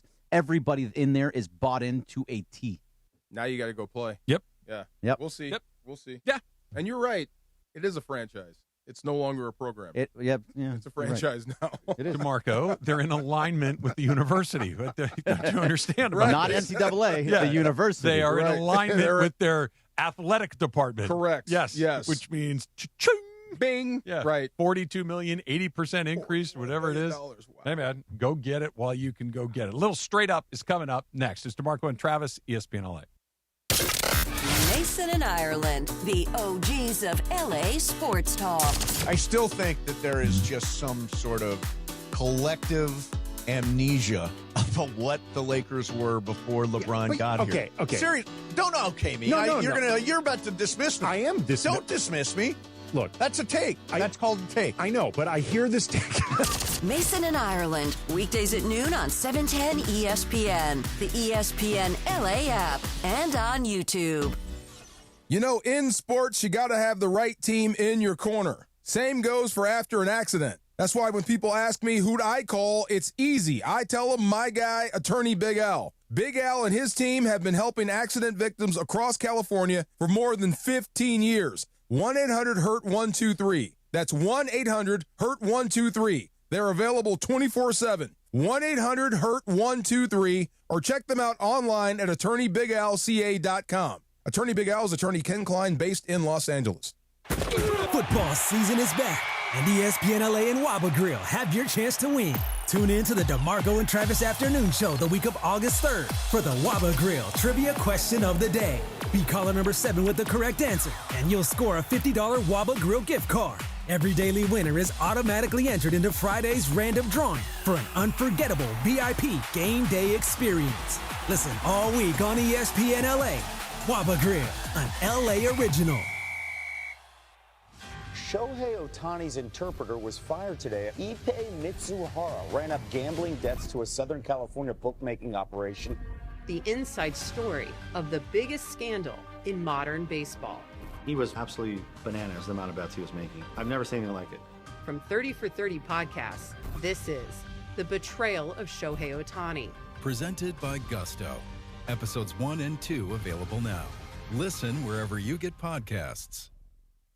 My name is Whitney Allen, and I'm a widow. My husband, Ryan, died. We never thought we'd ever have to use life insurance, but the unexpected happened. With Ethos, signing up was fast and 100% online. You can get a quote in seconds, apply in minutes, and get same-day coverage. No medical exams, and you can get up to $3 million worth of coverage. I'm grateful we were prepared. Get your free quote at ethos.com/play. That's ethos.com/play. Paid spokesperson. Time spent on application may vary. Online health questions required. Mason and Ireland. Mace, do you think pro wrestling is real? I think that it's really tough to do. The OGs of LA Sports Radio. I won't say that the outcomes. You don't want to get your head boxed. Well, like no. that. Here's the thing. These guys are unbelievably trained and doing difficult but the stuff. outcomes are predetermined. I agree with that, but I don't like to use the word fake. We watch TV shows where the outcomes are predetermined and we like them. Like it's not any different from Game of Thrones. It's scripted. Just scripted. Right, and the kayfabe is. But I thought that Tom Brady really slapped Logan Paul, and now apparently there's the sound. Apparently now there's something going on where Tom Brady might do a WWE thing. Shocking. Which I think is so lame. It is so lame. Mason and Ireland, weekdays at noon on 710 ESPN, the all-new ESPN LA app, and live on YouTube. And it is the No Stress Sports Talk Express to the DeMarco and Travis Afternoon Show. It is time for Straight Up with Sweet Tea Travis Rodgers. Straight Up on the DeMarco and Travis Afternoon Show, made possible by Blue Ice Vodka. Blue Ice Vodka, America's largest potato vodka, double gold rated, just 64 calories an ounce, and made from Idaho potatoes. Clean, smooth, no additives. Blue Ice Vodka, premium taste, nothing extra. Let's do it. Straight Up with Travis Rodgers right now. DeMarco, are there things that you did in college that as a I don't want to say our age now, but by the time you were in, let's say, your late 20s, early 30s, you realize, yeah, that was a mistake. I probably shouldn't have been doing that. Yes, okay. tons. Me too. Okay. Me too. I think that's pretty normal, right? Yeah. Like the thing you do at 19 or 20 is like by the time you're 28 or 29, yeah, it's not a very good idea. That was pretty stupid. Yeah, shouldn't have done that. Right. Let me learn from my previous mistakes and do better. I wish I could have that one back. Yeah. Perfectly said. Allow me to introduce you to Harrison Bader. Okay? Harrison Bader is an outfielder for the San Francisco Giants. Okay? Has had a dreadful year like almost all of the Giants have had. Just nothing has gone right for the Giants so far. He's been out of the lineup since May 29th with plantar fasciitis, and the team said Tuesday that the foot was further damaged in a scooter crash that occurred, quote, Saturday night / early Sunday morning. Okay, I think we all know what that means, right? After midnight. Out late. Yep. Out late, doing stuff. Warmed up. The Giants noted that a planned appointment for Bader with a foot and ankle specialist in Indianapolis on Monday was, quote, complicated by the crash and, quote, changed the nature of his evaluation. Oh, man. Okay, so you're thinking, I guess it could happen. What are you going to do? Maybe he's not kind of doing such a good job. Let me fast forward to this part of the story. In 2014, Bader was suspended 19 games by the Florida Gators after he was involved in a scooter crash in which alcohol was allegedly a factor. Again? Twice? Apparently. Oh, boy. Okay. So in 2014, he missed 19 games of a college season because he was in a scooter crash after having too much to drink, allegedly. Oh, boy. Fast forward to what we are right now in 2026, which means he's 12 years older, presumably not 12 years wiser because he just did the exact same thing. On a scooter again. On a scooter. Maybe we stay off scooters if we've been drinking. No more scooters for you. Yeah. Oh, my God. What a bonehead. Like, I was reading the story. I'm like, oh, that sucks, But I'm also thinking, look, I'm not going to cast the first stone. I've done dumb stuff and had one too many beers and done. We all have. But not the same two things. No. 12 years. Like I'm just, if I screwed up on a scooter once, I'm probably not going to get on a scooter anymore. True. But were you a get hammered and yeehaw guy? What's yeehaw mean? Go nuts. Oh, no. Like, do stupid stuff like, let's go ride scooters. Oh, no. No. Are you? No, I didn't ride scooters. I just went into the ocean. Okay, almost. What could go wrong out there? there? We go. Wait a minute. I would do it all the time. We'd go down to Venice or to Santa Monica. Dude, the ocean sober is terrifying. Oh, no, I love the ocean. Yeah. But no, you get hammered and go to the ocean? Get hammered, go to the ocean, take everything off, get in the ocean. Fun. You mean like skinny dip? Skinny dip? Yeah. In the ocean? Yep, 100%. Oh, that sounds like something that you would like. Yeah, at night, right? Yeah, at night. Okay, just making sure. Right. Not like noon on 4th of July. Hey, guys! I've been drinking. Just making sure. Wow. I like that story for a variety of reasons, mostly because it involves the Giants who have just had they hired a college manager, which has been a catastrophe. I said it to you at the time. I'm like, that's not going to work. This college football and the NFL, kind of sort of similar. Yeah. Like kind of sort of similar. College baseball and Major League Baseball, they are barely in the same universe. Right. How did you think that was going to work? I don't know. Analytics, maybe? I don't know what Buster Posey was thinking when he hired that guy. Wow. What a bad choice. It was a pretty bad. Are you surprised he's not fired? No, they just hired him. Yeah. I didn't think he was going to make it through the year. No. The Buster Posey is brand new. This is his first real hire that it's going to happen. There's no way he's going to fire a guy 100 games into his first season because he's basically saying that's 100% his fault. He's putting himself in the box. Right, but you say it all the time. You know the guy. You're like, this is not it. This is not the guy. Should he be fired? Arguably, yes. Is he going to get fired? No chance in hell. Yeah, I think those are two different This feels things. very Jace Tingler-esque to me. It's a different sport. It literally is barely this. In college, you got to recruit. In college, you are unequivocally in charge. That everything that you say goes. It's a lot of rah-rah stuff. It's a lot of, it's a relatively short season. You only play about 55, 60 games. It's like, this is a meat grinder. You play every day for 6 months. You got multi-millionaires. It's like, why am I done? No, I won't. Not today. Yeah, no. What do you guys think of the pushback against analytics in baseball? I think it was inevitable. You think so? Yeah, of course. Are you tired of the analytics era?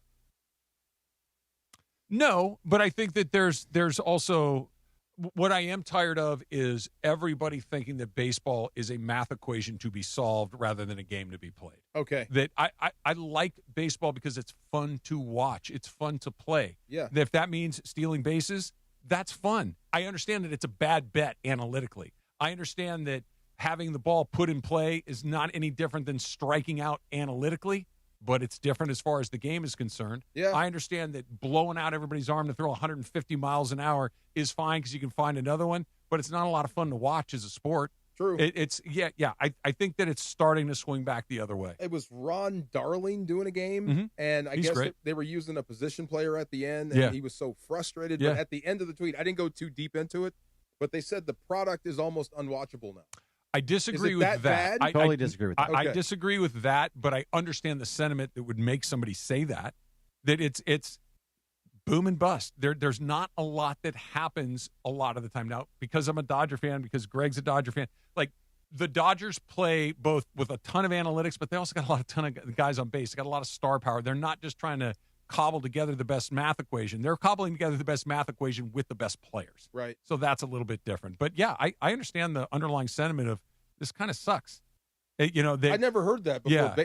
The product is bad? No, I think they're looking at specific things and saying that the product is bad. Just like the position player pitching. That's bad. I hate that. That is a very frustrating thing to watch. So it's those types of little things. It is very much the home run or strikeout. But I think he used the words, I am sick to my stomach on the air. Yeah. It's old man, get off my lawn, partly, too. Kind of, a little bit. There's a little bit of that, too. But I think that the ball being in play is the secret to all of this. And whether that means backing up the mound or lowering the mound or both, whether that means that you got to – and I know that they banned the shift, but I don't think they've done enough to ban some of this stuff. Like, I don't know if we're drawing circles on the infield and you need to start inside this circle to open the field up a little bit. They just we know too much. I want to see baseball. Right. We know too much. I know that this guy hits the ball up the middle, 45% of the time. Of course I'm going to put somebody up the middle. Right. But now he's not on base. Right. and there's no fun. And guys on base is what makes it fun. All right, straight up. Sponsored by Blue Ice Vodka, America's largest potato vodka. Double gold rated, just 64 calories an ounce, and made from Idaho potatoes. Clean, smooth, no additives. Blue Ice Vodka, premium taste, nothing extra. Oh, music. Two in a row. What you got? Let's go. So we've been on the subject of running backs, and as far as who are the top running backs in the league, and it's our favorite time of the year. Madden's about to come out in about a couple weeks. Yep. So with that being said, they put out their top 10 running backs.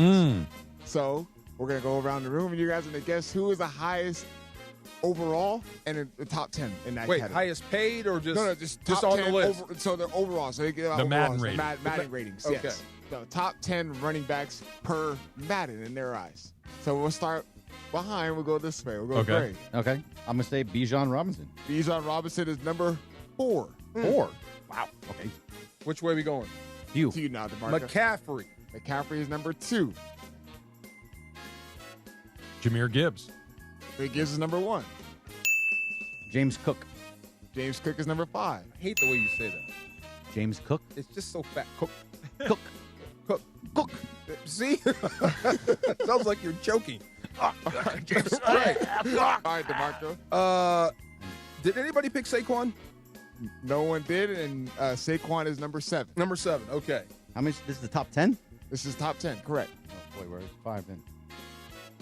Derrick Henry. Ooh, Derrick Henry is number 6. The king. Devon Achane. Chan. Greg is out. Devon Achane is not in the top 10. He's not in the for top Madden. 10. No. What? Okay. He's one of the best running backs in the league. Not according to Madden. You're There out. you go. I was thinking to myself, oh, yeah. I got that. No one's thinking about this one. I got this one. We're cool. I'm good. Okay. What the hell? All right, you may DeMarco. win this.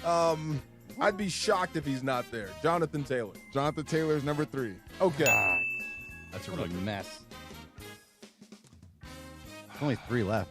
Only 3 left. It's 8, 9, and 10. No age. Great. Oh my gosh. I'm going to no, nobody there. New England. I'm Kyron Williams. Kyron Williams is number 10. Oh, wow. Way to go, Kai. Yes, sir. Oh, my God. Okay, back to me. Let me think. Oh, okay. Bad team, good back. Brees Hall. Ooh, no. You're out. Brees Hall is not on the list. Yeah! How about Kenneth Walker? Kenneth Walker is number 9. Number 9. Okay. You guys think you can guess the last one? And think NFC. NFC. Josh Jacobs. Josh Jacobs is number 8. Yes. Okay. Yeah. I thought he got hurt though. Did Josh Jacobs get hurt, or did something happen to him? I thought he had he was some hurt off, last year. He had some off the field the field stuff. Yes, he had okay, some my off the bad. field Okay. stuff, yeah. Look, let's focus on what's important, and that's that I won. Yes, sir. Okay, Greg, I don't know if there's like an official notebook somewhere, but make sure that Laura knows to add my victory to the tally. Let's write it DeAndre's down. got that. I'm annoyed with no H in. Yeah, by the way, Kyron So we do a Williams. championship. Kyron Williams was at 89 overall in Madden, which is really good. That's very good. That's really good. Yeah. So. Look, he's a terrific player, and he is going to get pushed like crazy from Corum this year. I know that DeMarco has been saying that for a while, but seeing Kyron out there yesterday, when were we at? We were out there Monday, and him just chilling out. He and DeMarco were having a conversation. We got a chance to chat with him a little bit, not on the air, but you could tell Kyron is looking good, and he's ready to go because he has to look good and be ready to go because that other dude's breathing down his neck. It's so funny. Kyron looks about as lean as I've ever seen him. Yeah. And Corum looks as thick as I've ever seen them. Did you think that Kyron needed to lean out at all? No, I think this is just how he's coming into the year. Okay. And he's such a thinker. Like, that's why he was out there barefoot. He was trying to get, like, information from the grass. That's the way he plays the game, right? Okay. How the grass, like a golfer. Like you read a putt. He's reading the grass the same way. It's only weird if it doesn't work. Exactly. Yeah. I think Blake Corum is going to really put some heat on him this year, though, to be honest. Yeah. They have so many good players on that team. They do. They have, and on both sides of the ball, by the way. I'm guilty of this as much as anybody, if not more. That we focus on quarterbacks, wide receivers, guys that score touchdowns, guys that catch passes. On defense, they've got a bunch of good players. Like you say, never mind Myles Garrett, but Trent McDuffie is a really good player. Braden Fisk, Kobe Turner, Byron Young. These are Quentin Lake. These are good players. That's the guy. I want to see Quentin Lake really step up and be the guy. Because he's going to be your nickel. Yeah. He's going to be the guy that moves. He's going to be featured a lot. I hope he fills up the stat sheet. Well, picks, takeaways, tackles, the whole nine. When you kind of raise that talent floor, right? Like those guys that were asked to do a lot in a lot of different places, you're stretching them kind of thin. Now, if I can kind of pare down a couple of things and instead of asking you to be the jack of all trades, I need you to do these two things really well. Right. Yeah, I feel like he could really thrive there. PBUs are no longer acceptable. Yeah, pick the ball off. You've got to pick it off. Yeah. You've got to take the ball away now. So I'm glad you brought that up. I've been thinking about something. I was looking up some stuff about Trent McDuffie before we had him on Sunday at Rams training camp. He has 3 career interceptions and one of the best cornerbacks that are out there. How important is the stat of interception that you guys are just talking about right now? Well, how important is that for him? Usually, the more picks you have, that means the more you're being picked on. Right. If if it's a low number and you're still in the Pro Bowl, that means they're not throwing to your side. He's that guy. You just stay away So from just a him. good tackler. Yeah. He's a good cover corner. And he's so good in bump and run. He just takes away the quick game. Yeah. Which I love. That Well, means, that's that what means they- you that's- have to hold it. That's what they couldn't Yeah. do last year. Exactly. Yeah, They got the that's ball what- out too fast. Yeah, and the pass rush becomes, I don't want to say meaningless, but a lot less effective You if waste it's just rushes. if it's Yeah. just snap ball out. It's like nobody's getting home in a half a second. Now you have to hold it back there for a little while, and then here comes the Black Panther off the edge.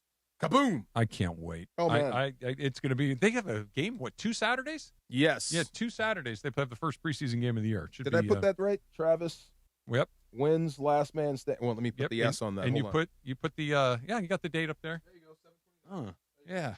Here we go. Right, man. There you go. And I knew Kyron was on there. I just was playing Did you it out. really? I was No, just- you got lucky. I was Come just, on. I was just heightening the Look at tension, you. the drama. He knew it the never, whole way. Never a doubt. Madden doesn't know what they're talking about. It No, was oh my Achan God. over Achan. Kyron. It's Look at you. ridiculous that he's not on there. He's the only thing in Miami. Sounded like the right list to me. I should have won that. It's coming I up should have next. won that. It's DeMarco and Travis, ESPN LA. Hey, you can drive away in a Mercedes-Benz G-Wagon. Absolutely, this summer, thanks to Pechanga Resort Casino. Pechanga is giving away a brand new Mercedes-Benz G580E plus $100,000 cash. Or $100,000 cash. Either the car or the cash. Every Saturday this July, plus thousands in Easy Play. Play with your Pechanga Rewards card and earn entries all month long. Then be at Pechanga every Saturday night in July to activate your entries. The more you play, the more chances you have to win. Very simple. Must be present to win, obviously. Visit Pechanga.com for complete details. Must be 21 or older with valid ID to participate. And while you're at Pechanga, check out all the other exciting happenings Southern California's premium resort casino has to offer. You can enjoy 24/7 gaming action, dining options for every single craving, and that's true. Everything you want is there. Enticing entertainment, award-winning golf, Travis loves it, spa luxury, my favorite, relaxing suites, and much, much more. Head to Pechanga Resort Casino, just off I-15 in Temecula, to discover your perfect combo. See you out there. The personalities you know. The teams you love. First down throw, right side screen. Puka with blockers. The 10, the 5. Now they're cooking with gas. Touchdown Puka Nacua.